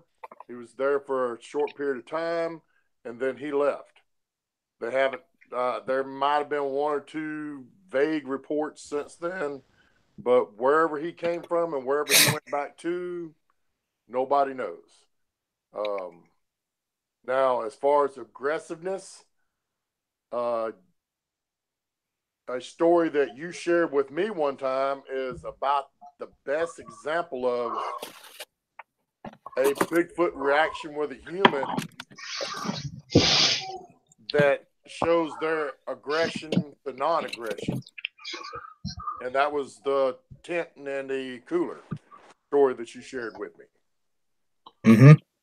That was a perfect example. He didn't mean no harm, and he was just trying to get him a picnic basket. Right. Yeah, when it comes to this is made me think of a question, because I've been asked this question on not so long ago of a podcast or a presentation, maybe a Facebook Live I've done, and I've heard other people talk about it, but it became a famous common question: is we're talking about Bigfoot being aggressive, and so I've actually had that asked before. is Bigfoot aggressive? Are they dangerous? And to me, and again, either one of you guys feel free to share your input. But the way I answer that question is, as far as Bigfoot being dangerous, like if we encounter them, most of the stories I've heard overall, even my own encounters, my observations, and then hearing from what other people hear, even close encounters, even though the people observing and having their encounter and sighting, some of them have been pretty scary or kind of frightening, especially if they're alone, So most of them it's described where it's just been pretty much a staring contest. And in most results, the Bigfoot's been caught off guard, or whatever, and it was kind of a shock from both sides. People seeing what people are seeing this Bigfoot, and they can't believe what they're seeing, and they're like overwhelmed. I'm sure there's adrenaline that's pumping through their blood, and then the Sasquatch, in most cases, when people describe what's happening when they're seeing it, it's just staring there, not making no sound, no aggression, blah blah blah. I can recall, for example, Tracy Arnold's sighting, and a few stories I've heard right here in Virginia of like sightings, encounters, like being like when this one guy and the Sasquatch was about 5-6 feet apart. They're just staring at each other, and so overall, I do believe that Sasquatch is pretty curious on the most part, like we are. If we find something new, we're gonna check it out, especially if you're not used to having visitors in your area, But to get back to the way I would respond to the question, is Bigfoot dangerous? It's just like any other apex predator. Bears. A lot of times when I see bears, I know hundreds that weren't hunting bears have encountered bears. A lot of times bears, by the time you see them, a lot of times they don't want to be bothered. They go the other way. So, but just like any apex predator, anything that could be dangerous to us, don't put yourself or them in that position. Just like a venomous snake, copperhead, rattlesnake. Like a copperhead usually won't bother you, but if they feel threatened or cornered, they're going to strike. So, to me, it's common sense or logical to say, do not put them in that position. So it's one of the things where you have to be smart about some of them. If you see a Sasquatch, I don't know. I've always wondered what happens if you were to approach him. He might just go away. He might run off. Because then again, he might be curious enough to see what's this human's intentions. If they feel threatened, maybe they might growl at you, or maybe they might throw something at you. I've had rocks thrown at me. They never hit me, but they've been thrown right next to me or by me, and then I think that goes to say that hey, that might be a warning. You're getting too close to them or something. So I don't know. That's something that we have to consider is and then that goes for any animal. Don't put them in that position. And that's part of what I discuss with people because I've had that asked to me before. So, but again, sorry for my rambling. No, you're good. This is what we want. Yeah. So. Well, and to point something out along the lines of what Zach was asking about the primate and the primal that they have in them. If you go back and look at the work of Jane Goodall with the gorillas, in Africa, there's time. She talked about the silverbacks. All they're doing is trying to protect the group. But when you showed the respect to the silverback, he might come up and be aggressive. But when you showed him the respect, when she showed him the respect, he went on about his way, and she was able to do a lot of great research with him. So in turn to what you said, Daniel, if you was to approach one, he may be just as curious to find out what you're going to do to because his interest may be piqued in the same way of what's this human want? What are they going to do? You know, Right. But that's what I was trying to point out with Jane Goodall's work. When you talk about in the area of Bigfoot being a primate, you know, you look at her work and several others' work that they've worked with primates on the primates' reaction to humans. Yeah. I use Jane Goodall for a lot of examples. Jane Goodall also, for those who know or are familiar with Anne Redmond, which he's just like Jane Goodall. He's a conservationist, and and both individuals had numerous interactions with primates, both physical contact and a lot of field observations, how they interact and how they behave, and their social behaviors. And another thing too, I know this might be slightly getting off subject, but habituating. I use Jane Goodall mainly for an example when it comes to when people talk about habituating Bigfoot, to see how they react. Because I don't know. Everybody, I think, has their own opinion about really what habituating is, and the way people like to leave gifts and stuff.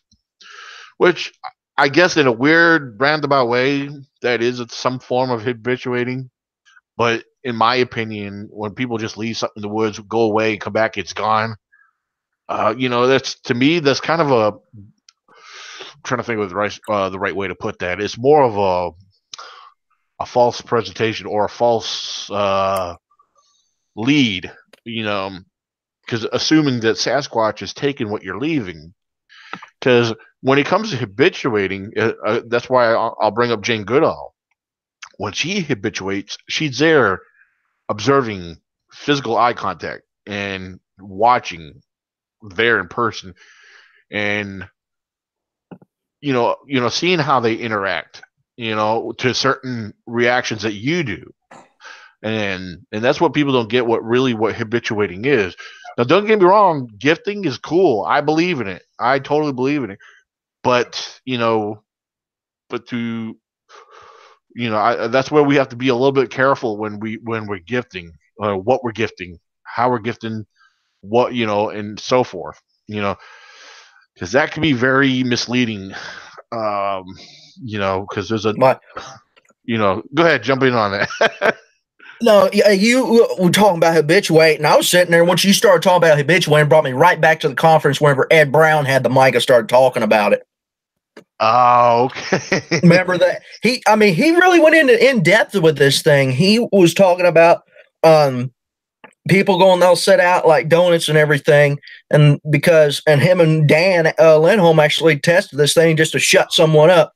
They said, well, deer don't eat donuts. Well, they got it on camera, a deer eating powdered sugar donuts. Nice, yeah. He just wanted to fix like everybody else did, Right. Yeah. But he was talking about people want to say it's a Sasquatch. I remember, because you remember when Ricky Phillips brought the question up in the Q&A session, and because you were standing right there next to me whenever he started doing it, and then I handed the mic off to Ed. Ed was talking about it, saying, because you're going to be sliding them stuff and putting out like whole hocks of ham, putting out donuts, candy, apples.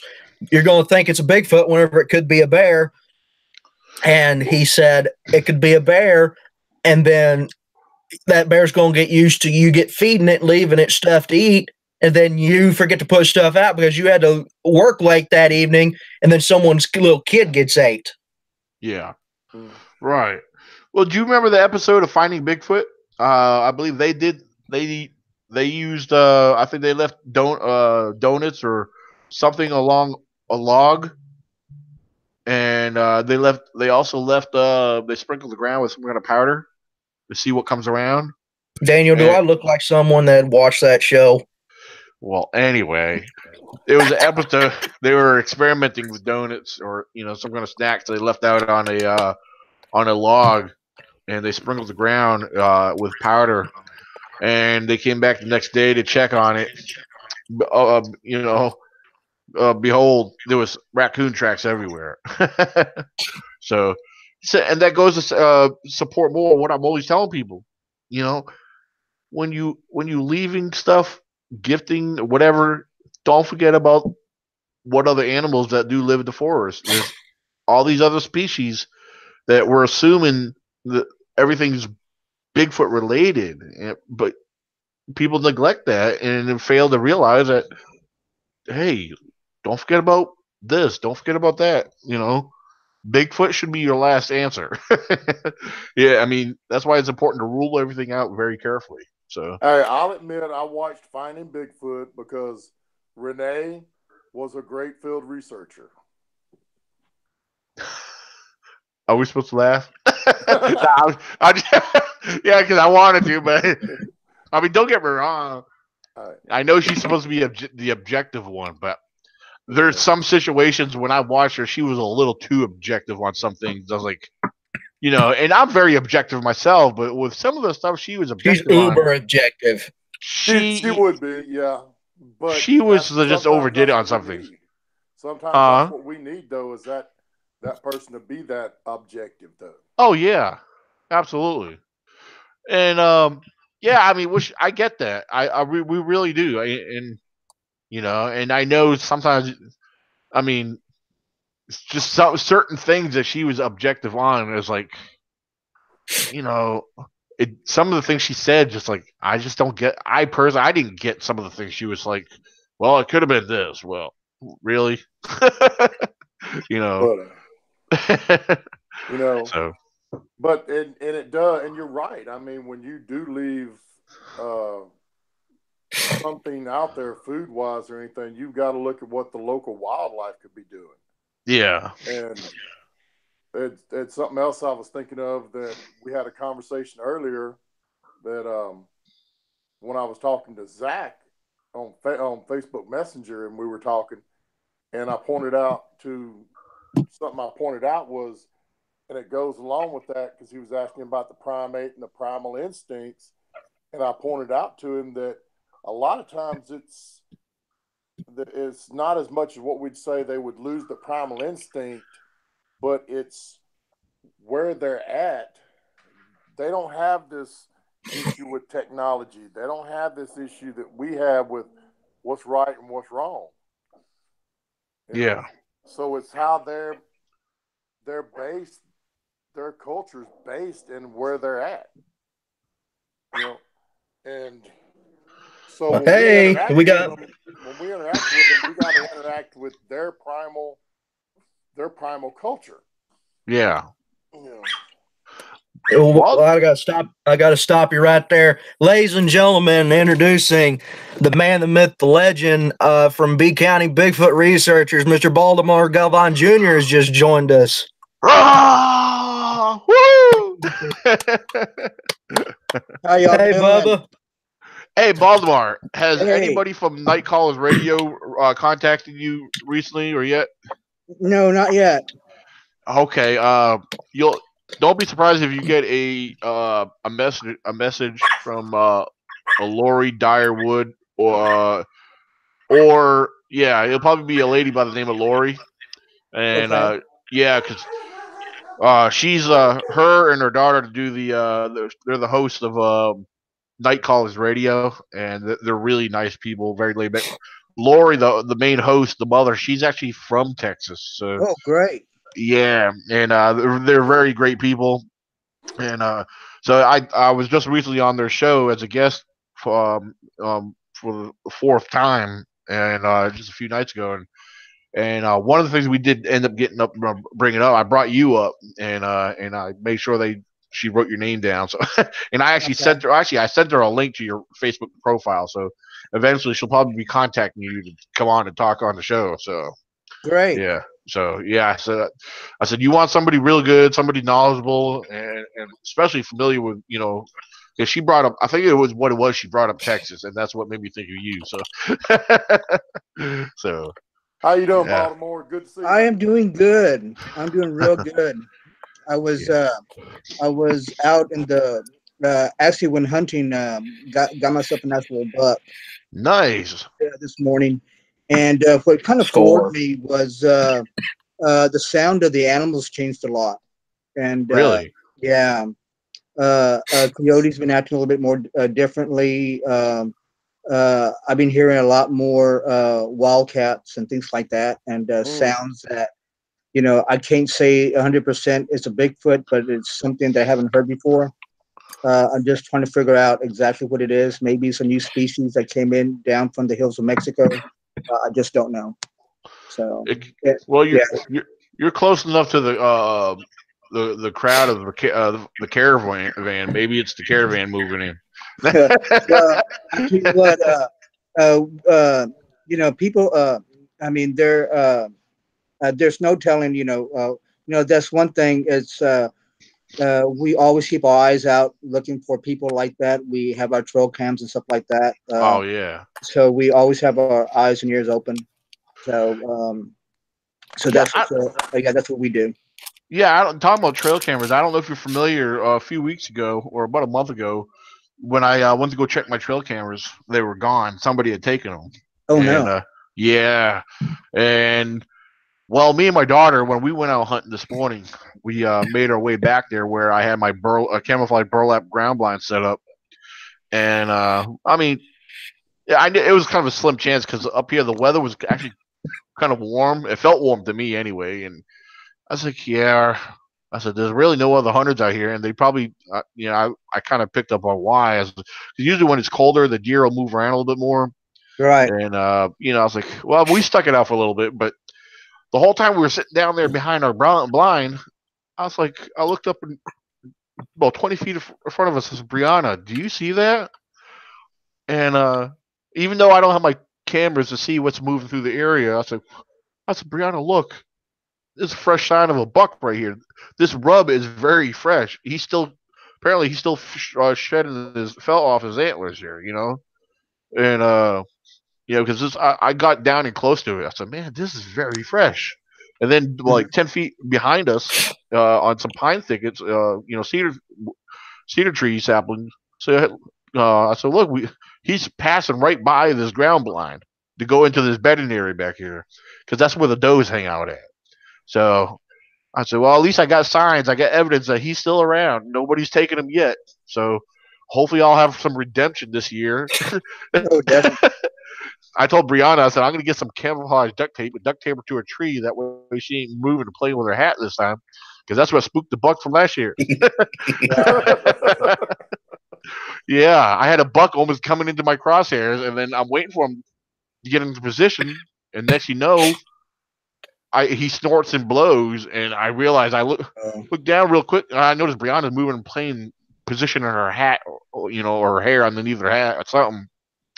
And so he either saw her or got wind of her, because I was dead still. I was standing behind this tree.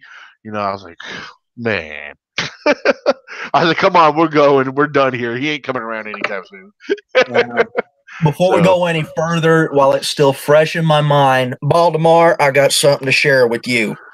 There is a guy that he's named Michael Anthony Sanchez. He is a over the country truck driver, and he'll come from down around Austin and go to Detroit and go back and forth. He was up here a couple weeks ago, and I was supposed to go meet him while he was in Marion. But he shared with me that from the illegal immigrants that's coming over the border, there's several of them that's reporting that there's something out there along the border that's supposed to look like a werewolf that's stalking them there in the desert. And it's actually attacked and killed a couple people, from what this one feller told it. This guy was cut up real bad. And Michael picked him up and took him to the hospital to get him patched up before they shipped him back over the border. And he told Michael, he says, there's something out there, and it got a hold of me. And he looked, and the guy had bite marks down his arm and his leg. Right. I've heard stories like that. guys since 80s, 70s, and 80s. And if you'd like to, I'll tell you a story. We got time. Yeah, how much time do we got? We got up to 8 hours, and we've only been on for almost 2. Okay. Well, I'll tell you like this. In the 80s, so there was, I could say like this, that there were some people that came to the certain ranch, and then that I was affiliated with. And there was these 4 guys that came down from, I want to say it was from El Salvador, and they were getting away from violence down there, and so they needed to come find a job. So we actually sponsored. They actually sponsored them, and then so they got their tags and they got their vaccinations and everything like that to come here. And so the certain ranch actually sponsored for them to be here to work and stuff. And then so we were so a few weeks we started talking to them and everything like that. They started opening up a little bit, and they started talking and they were saying, well, the 5 of us got together, and we decided to come down to the United States looking for work. He go, and I said 5. I only see 4 of y'all. And they said, yeah, there was actually 5 of us. He goes, what happened?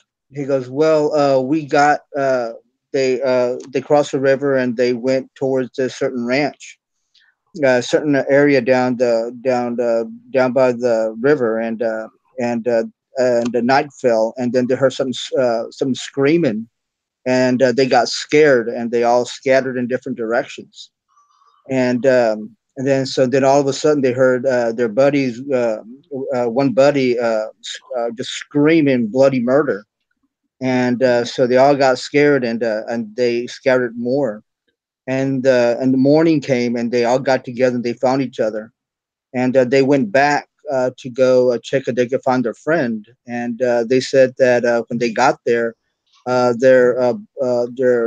they found pieces of flesh and shirts and their pants all ripped to shreds. Oh wow! And there was hardly nothing of this guy, and they got scared and took off. And this was in the 80s. This was maybe like around 1981, 82. Man. Yeah. And then so we come up, and then so I've heard stories of also people down the borders actually seen Bigfoot crossing the river as well, going to Mexico and back. And there's actually been stories of actually illegal aliens actually turning themselves in because they're so scared that there's something huge out there, stalking them and stuff. And they would actually turn themselves in to the Border Patrol because they don't want to be there anymore. Well, Barlow, you got skinwalkers, legend of skinwalkers down your way, right? Excuse me? You have skinwalkers down your way, right? Field bosses? No, legend of Skinwalkers. Skinwalkers, yeah. Yeah, there's a lot of legends like that down here. We have story. I mean, we have so many different legends, so many different stories out here. We have stories of the Llorona, the lady that cries down the rivers. We have stories like that. We have a lot of chupacabra reports, stuff like that. So. Yeah, what's the one you mentioned before? You mentioned a couple times. You spoke on. It's a Spanish name that they have. I think it's something to do with the shadow. Fantasma de Negro. El Fantasma Negro. So That's it. Yeah. So that was a name for Bigfoot, like in the 1800s. And then so they actually called it El Hombre Ladino, but basically means a wild man in Spanish. Okay. Because a long time ago, Texas, used to be a part of Mexico. I believe San Antonio didn't become fell into Texas since 1845, I believe, somewhere around there. I may be mistaken about the year, but all of Texas, not too long ago in the mid 1800s, was actually part of Mexico. Yeah, wasn't.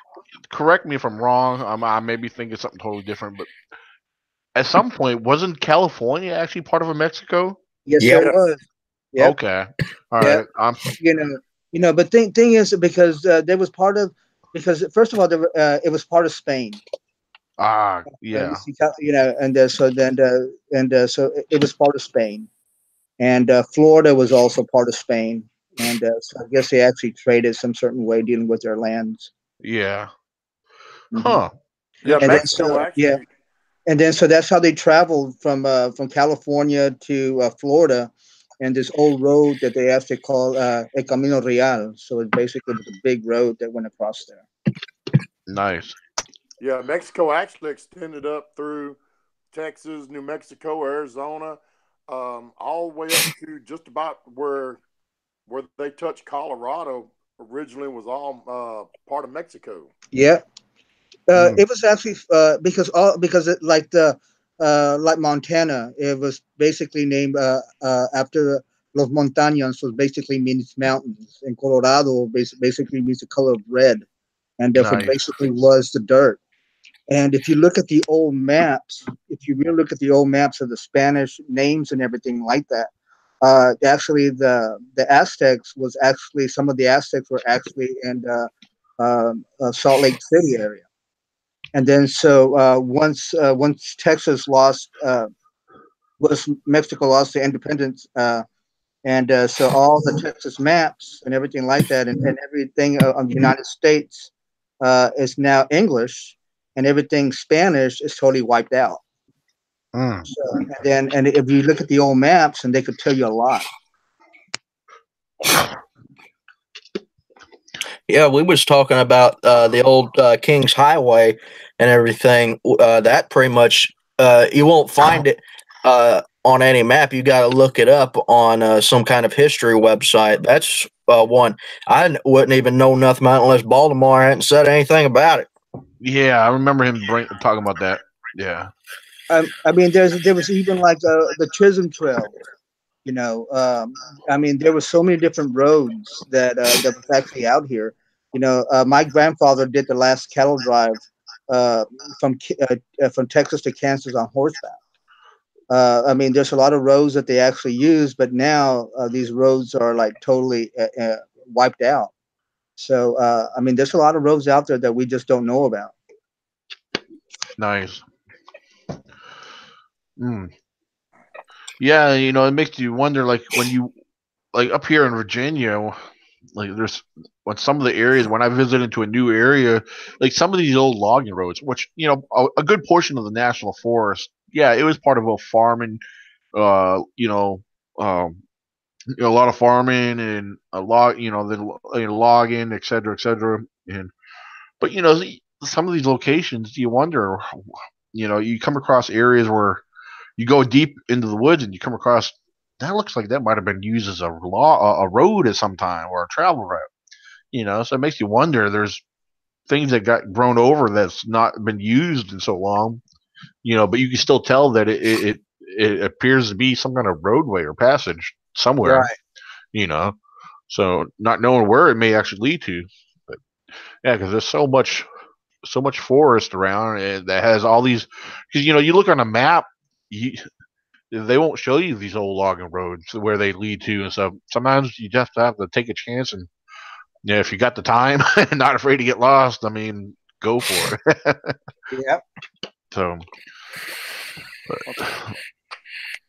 yeah, when I took my deer to be processed, I sat and this guy saw my Bigfoot research sticker in the back of my truck, and so we started talking a little bit, and he was saying, and he goes, "So you do Bigfoot research here in South Texas?" And I told him what I did, and he comes up here and he paused for a little bit, and I said, "You want to tell me something about something that you just saying that I just said it like this? Well, tell me something that you saw." She goes, "Well, to be honest with you, I want to tell you something that I actually saw it myself."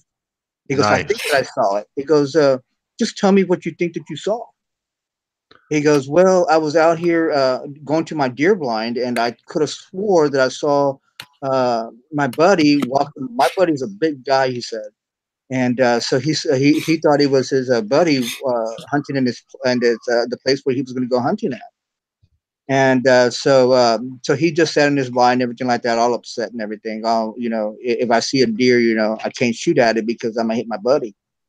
So he comes back to his camp and everything, and he tells his buddy's dad. He goes, "Hey, I forgot his name. Let's call him Joe. Hey, I just saw Joe hunting it. Hunting in my spot." He goes, "Well, Joe wasn't there. He's actually shooting doves down here on the other side to this pasture. He was never close to your side." He goes, "Really?" He goes, "Yeah." He goes, and then so he goes, "I saw something real dark and real tall, and then when I had to go back to the area where I was at to actually determine the height of this thing, and he goes, it was over 8 foot tall." I said, "Really?" He goes, Wow. "Yeah." And then so this when he goes, "When did this happen?" He goes, "This happened 2 years ago." And I said, "Well, let me tell you some information that you don't know about." He goes, "What's that?" And he goes, and I told him, "Well, you go down this creek called the Dodo Creek." I said, "Exactly." He goes, "The Dodo Creek is basically where a lot of sightings have actually been seen by other ranchers and everything like that, but nobody talks about it. I mean, you're the second person that from Dodo Creek that actually seen something." He goes, he goes, he goes, "Well, I didn't want to tell nobody because I didn't want to think anybody think that I'm crazy." He goes, "Look, if you have any questions or anything like that, if this ever happens to you again, call me or talk to me on my page. And then send me out there. And if you find something strange," and I told him what to look for a boneyard, nothing but deer or anything dealing with wild animals. So you find any hair or any footprints around your feeder, do that. And I asked him, "Well, what do you do with your deer after you shoot them? Do you gut them?" There, he goes, "Yeah." I said, "You know what? Get a field camera and put it to the area where you do your field dressing at. Don't put one camera, put 2 or 3 around there. And then so what he's doing, he's going after your gut pile because he knows that you do this all the time when you go deer hunting, and just to see what you get." And he comes Nice. up and goes, "You know what? I'm going to try that." I just want to tell you that story. That's awesome, though. Because that may be you may get a really good lead out of him. Mm-hmm. He'll be keeping his eyes and ears open now. Yeah. So and that's what people. About. Oh, I'm sorry. Go ahead. He was talking about the guy being a deer hunter.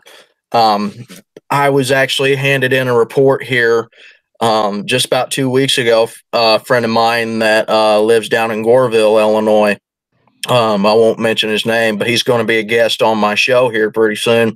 Back 2015, he shot a big old buck down around the Ferncliff State Park area where my research area is, and it's just right outside. And he shot this deer about sundown, and he let the deer go like you're supposed to, and he sat there and he waited. And then he got out of the stand to go track this deer in the dark. And whenever he come up to where the deer was, he shined his light up there, and he saw Bigfoot just standing there looking down at the deer. And whenever he jumped back, the thing jumped back, and the Bigfoot took off. Well, he left the deer. He left. He won't go back that area. Zach, you just reminded me of something I was gonna bring up a while ago.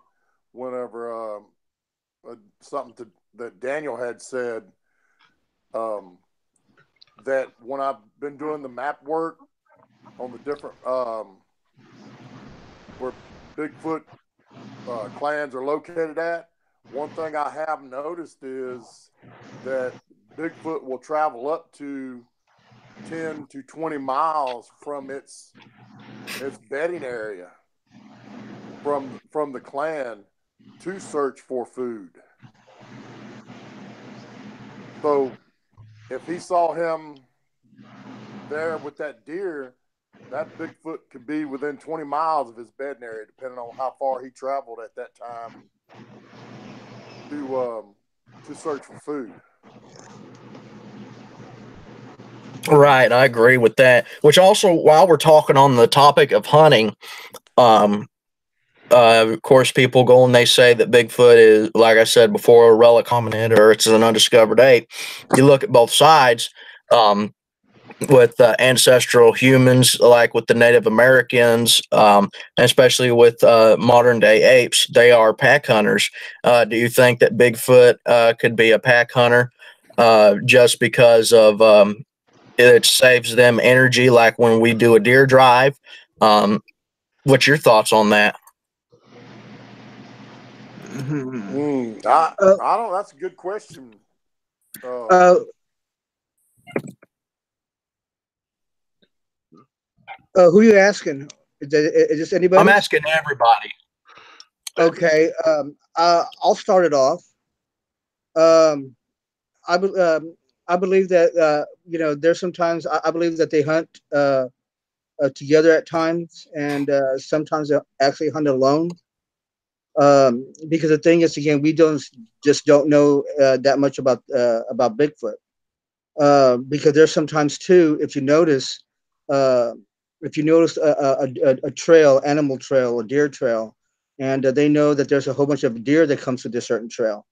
And as hunters, we know exactly what time these certain deer cross because they're out there all the time, and I believe that they keep a time a certain way, um, and then so I believe that they're because we know real well that they stalk their prey, and they're super quick, and I believe sometimes they work as a team and sometimes they work together. I mean, some work separately, and also too, and there's some, if you actually go out there, especially like around 2 o'clock, 3 o'clock in the morning, where I believe that it does hunt.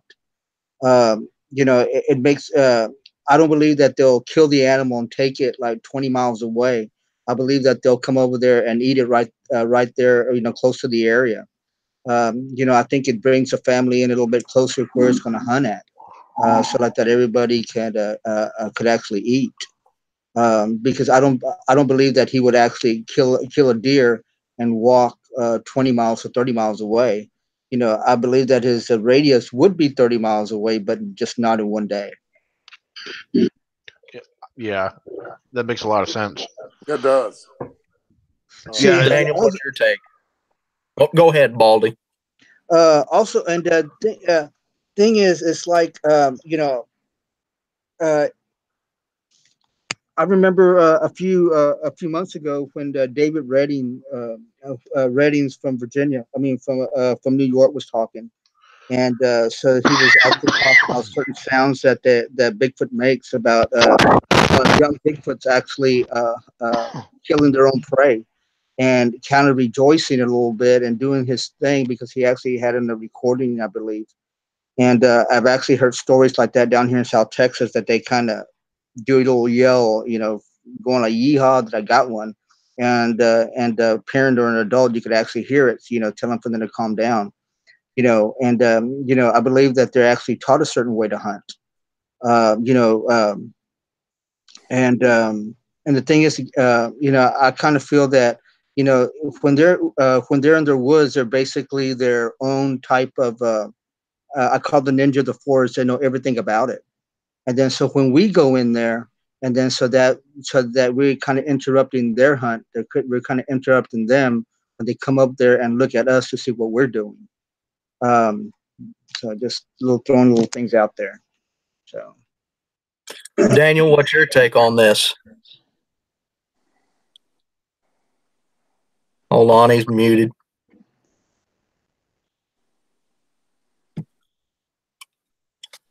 Well, while we're waiting on Daniel, Stacy, what's your take? I agree with Baltimore. I think it depends on the situation of what it's going after and what its intentions or what it set out to do that day. I can tell you this though, with the map dowsing that I do, when I do map dows and I do lock in on a Bigfoot, it's not that I can lock in on 2 or 3 or 4 at a time, so I can't tell if it's hunting if it's hunting alone. I'm locked in on that particular one. Now I can tell how many's in the clan. I can tell where they bed at. which direction is it, searching for food or whatever like that. But if there's 2 or 3 or more, I don't see that in my map dials, and all I see is just the one I'm locked in on, that I'm getting the information on at a time. But I agree with Baltimore on, you know, sometimes they do hunt alone, and I can see sometimes where they were hunting a group, depending on the situation. Yeah, because I've found that a lot in my area too. Like you'll find a deer and it's just pulled to shreds.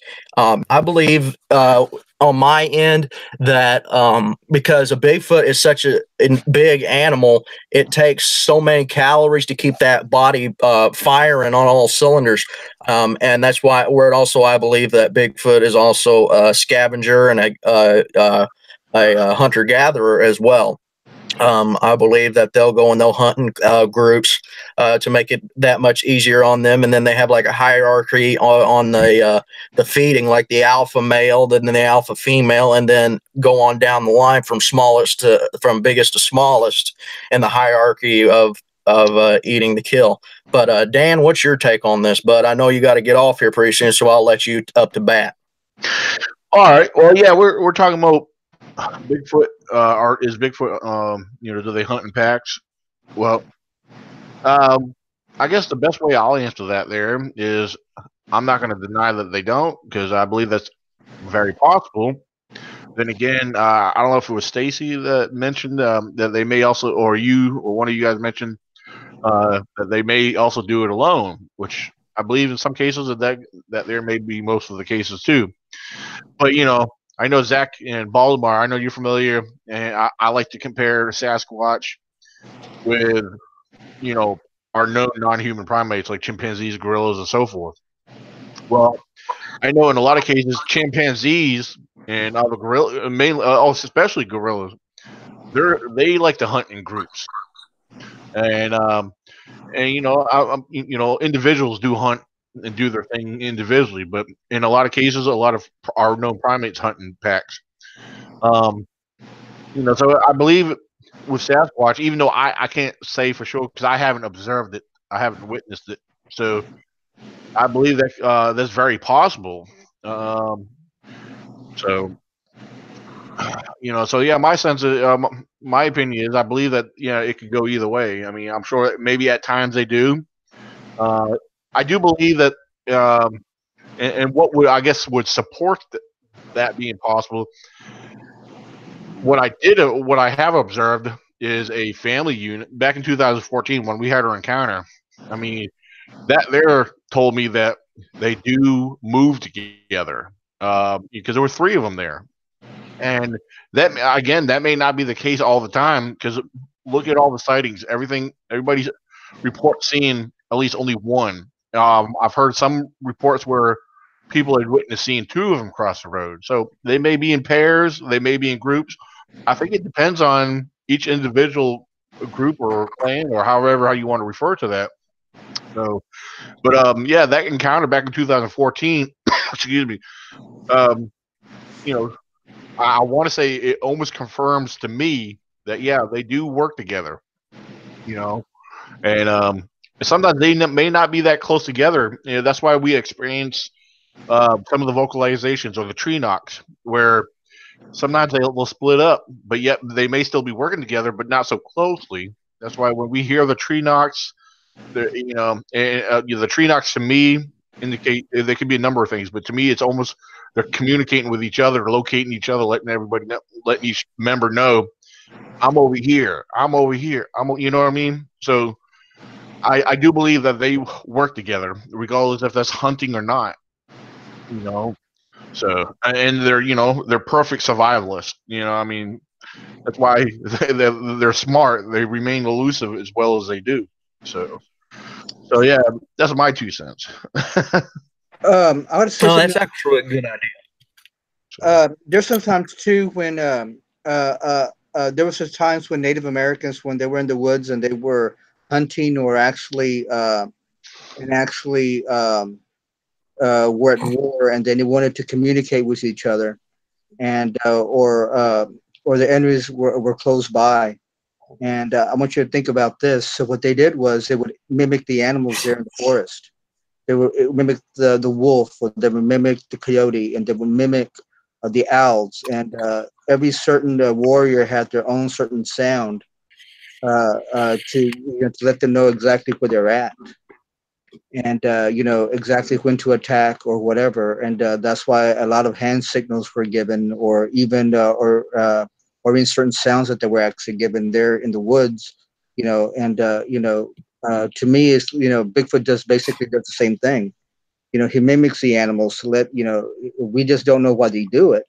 But there were some tribes that actually mimic the animals to let them know exactly how to hunt or where they were going. And there's even times when my brother and I are in the woods, so we make animal sounds like that. We know where we're at, or imitating a squirrel or whatever. And they would know that it's my brother would know that it's me. So we would do stuff like this in the woods. So, that's why I say, we just don't know why Bigfoot does this. I know the reason why we do it, but we just don't know exactly why he does it as well. So that's something to think about. Now, something I want to add in on to give y'all food for thought on something where y'all were talking about the movement and the numbers and everything. Most of the family clans that I've investigated through my map dowsing have numbered anywhere from 7 to 9 to 10 individuals in that clan. So the fact of, like Daniel said, people have talked about seeing one or seeing two. Most of the map dowsing research I've done on looking at the clans, there's up to 7 to 10 family members in that clan whenever I look at them. Stacy, I'm going to ask you a question. Yeah. You're saying like 7 to 10. How do you know that there are like 7 to 10 and this certain clan? Or there's something? What makes them different from each other? Well, it's how I go about when I'm map dowsing and I'm doing my investigating, is that I'll start with the number of I'll start with the individual itself that I'm locked on, and I'll start with 2, and I get the reaction back from my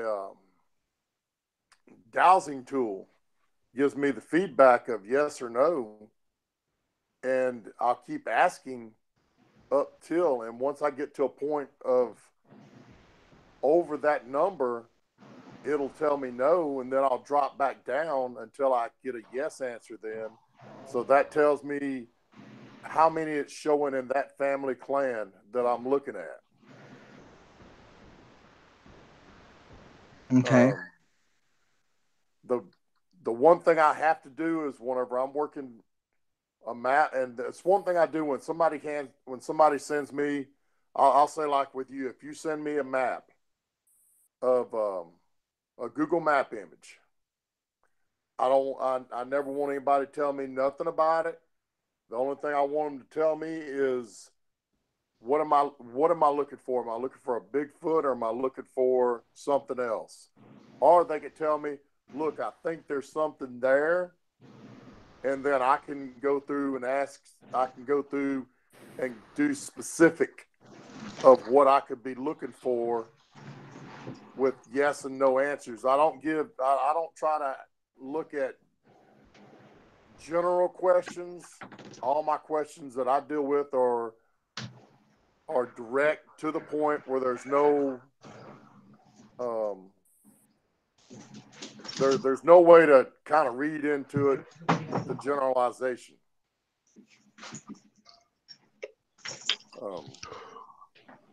Hey, I want to say good night to everybody. I just told Zach I got to go, but you guys have a good night, and I'll be in touch with you guys soon. All right, night. All right, bub. Happy hunting. All right, thank you, guys. But I hope that answered your question, Baltimore, what you were asking me about that. Yeah.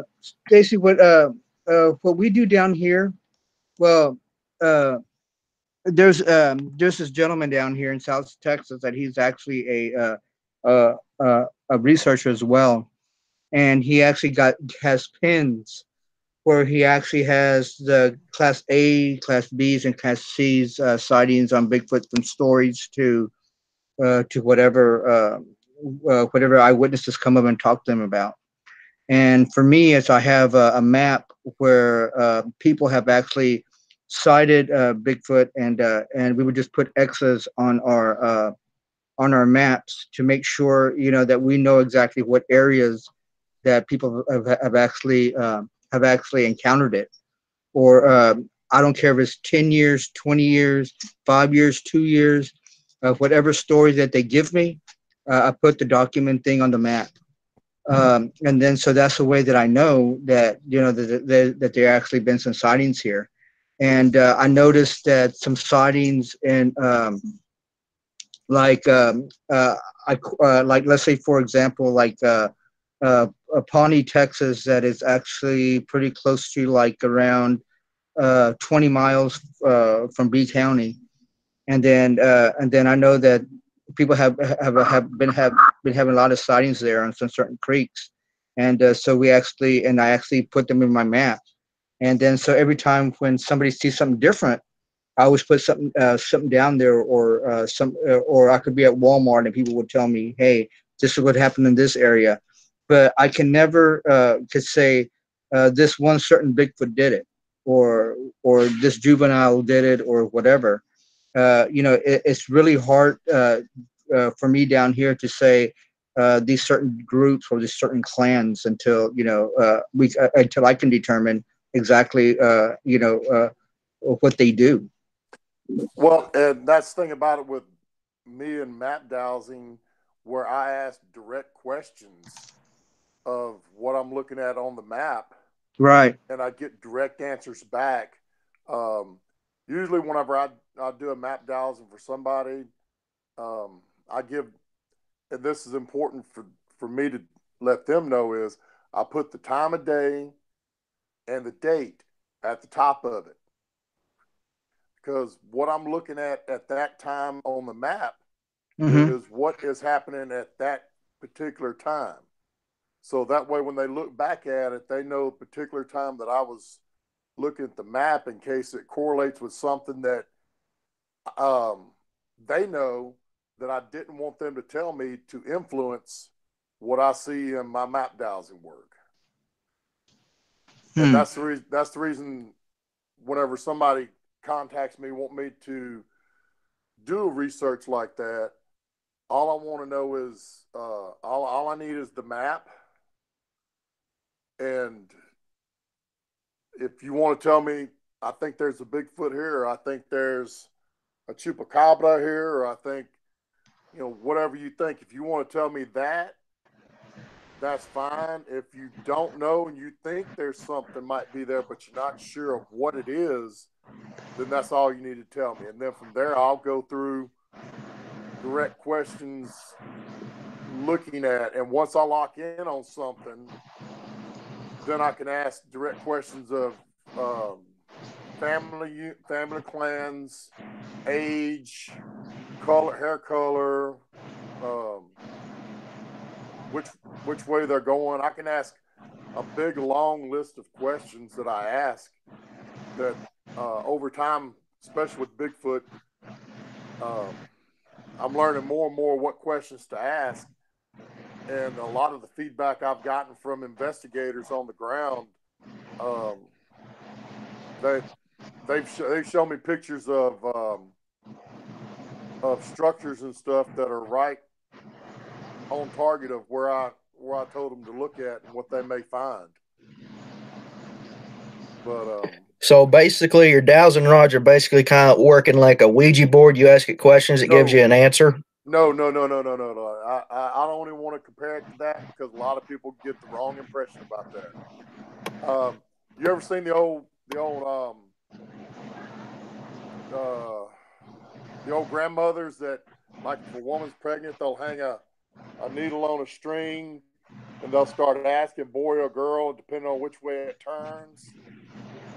And they say if it turns one way, it's a boy. If it turns one way, it's a girl. Right. That's what I do with the map. If it turns one way, it's yes. If it turns one way, it's no. And it will. And that's funny because, like I was explaining to Baltimore, when I'm asking how many members are in a family clan, it may be telling me yes, yes, yes, yes, and once I go beyond it, it'll actually it'll slow to a stop and start going the other way. Oh my goodness. So Wow. That's very interesting. That is very interesting. So it's not. So I don't like to have it compared to a Ouija board because then a lot of people they get spooked. Now, dowsing is something that's been around for years. It's the same kind of format, like when people use the sticks to find water, Right? Or like the old grandmothers, they use the string and the pin to tell the sex of a baby. You know, before they had all the fancy equipment that we got. That's along the same lines of what I do. Gotcha. See what I do down here. Well, I actually started to do it, and since I had off today, tomorrow, Saturday, and Sunday, uh, what I'm going to start doing tomorrow morning, maybe hopefully in a few more hours, and I might probably get some sleep and probably leave like around between 4 and 5, and to just get there before dark. And then what I normally do is I come up there and just sit down there and just silent as can be, quiet as can be, and just listen for these sounds, these calls, and checking as one in the area. And let me tell you one thing: when you know that there's something down that area, man, it'll excuse the French, but it'll make you shit in your pants. Because because the sound it makes, the screams it makes, or you just never know what kind of sounds it's going to do. We even had situations where I was actually in a blind, and something just slapped the hell out of my blind, and just totally freaked me out. And I'm looking at everywhere, and everything was silent. So at least I believe that they knew that I was there. So, but again, I mean, Bigfoot's so unpredictable because you just never know what it's going to do. So that's what makes this species so mysterious to us, because we just don't know what it's going to do. These species are so unpredictable, and they're super smart. And for us, we're going to have to find a certain way to unsmart them. You know, we have to be one step. That's why I talk to Zach all the time. I would say, "Hey, Zach, there's sometimes we got to think outside the box. These guys, let's try this or let's try that." And even Zach have had some excellent ideas as well. You know, we go over there and we talk about certain things, and Zach does certain things, and we try certain things, and we try to check what makes it work, and to check what we could possibly do to have they communicate with us. Right. So that's the kind of stuff that we do. So I mean, that's what makes us. That's what makes us who we are. You know, we all have different techniques of doing things. So I can agree with Baltimore with a lot of the ideas that he throws my way. They work. I'll be first and foremost. If you guys want a good idea, especially the one thing that really worked was the barbed wire around the post. Doing torchlight and campfire light. You'd be surprised all the good luck that I've got out of doing those. And those things are primarily the focal point of whenever I go out and I set cameras, or if I'm doing a night investigation, I'll go out and I'll take a tiki torch and light it, and I'll use that and shut my light off. And it draws in a lot of things, like whenever I started doing, and I talked this over with you guys in our group chat for Cryptid CSI, and of all people, Fred Caney actually agreed with me on this about the positive effects of using low light like campfires and tiki torches, and you guys agreed with me on this, that the difference between the effects of torchlight compared to high beam light, like a 300 lumen headlamp, it affects their night vision. see, because you got this bright ass beam coming out, and they basically being primarily nocturnal creatures. I believe that they have night vision as good as we do whenever it's high noon, the sun's high in the sky, and that the flashlights and the headlamps and lanterns, those things will go and put out such a bright light that you're basically might as well be looking into a spotlight in pitch darkness, and then you come out of that dark room into the light and everything, and you're seeing spots and everything. Your vision's distorted. You are you are disheveled. You're basically blind as a bat until your eyes refocus. But then you compare that to using the low light, the glow. I mean, my tiki torches I use, those things will put out a pretty good glow. I can probably see out probably about maybe 10, 20 yards, and it's still good enough, but it draws in. It gets a lot more reaction out of them. Whether or not it's just they're curious about it, they can see me a lot better, so they're a lot more comfortable because they can still have good vision and good lock on me. Exactly. So, now here's something I'm interested in finding out about, and it's something that you had pointed out, Zach. And Baltimore, I'd love to come try this with you. I would love to come down there to Texas and try this with you. Now the dowsing rods that I have, they a lot of, just to give you a little brief thing on them, they're unloaded copper. They're copper. They're on spindles. They move on. There's no way I can influence them because they're 90 degrees. They turn on their own. A lot of electric companies and stuff like this are starting to use this older technology like this to find lines and stuff. Actually, my dad told me he run into a guy that was searching lines out, and he was actually using dowsing rods to find the line before they came through with their whatever that little sonar thing they have looking for the line is at. But with these rods, and it's something I told you, Zach, I don't have to worry about batteries running out. I don't have to worry about any kind of electrical, Mr. Murphy showing up for any kind of electrical going on. With these rods, you can run, but you can't hide. Once I lock in on you, I can pretty much follow you wherever you go, and pretty much can tell how close you are to me. But one thing I've always wondered about is, and I'm waiting to try this out, is if I can tell the Bigfoot is there through the dowsing rods, can he sense me back using the dowsing rods?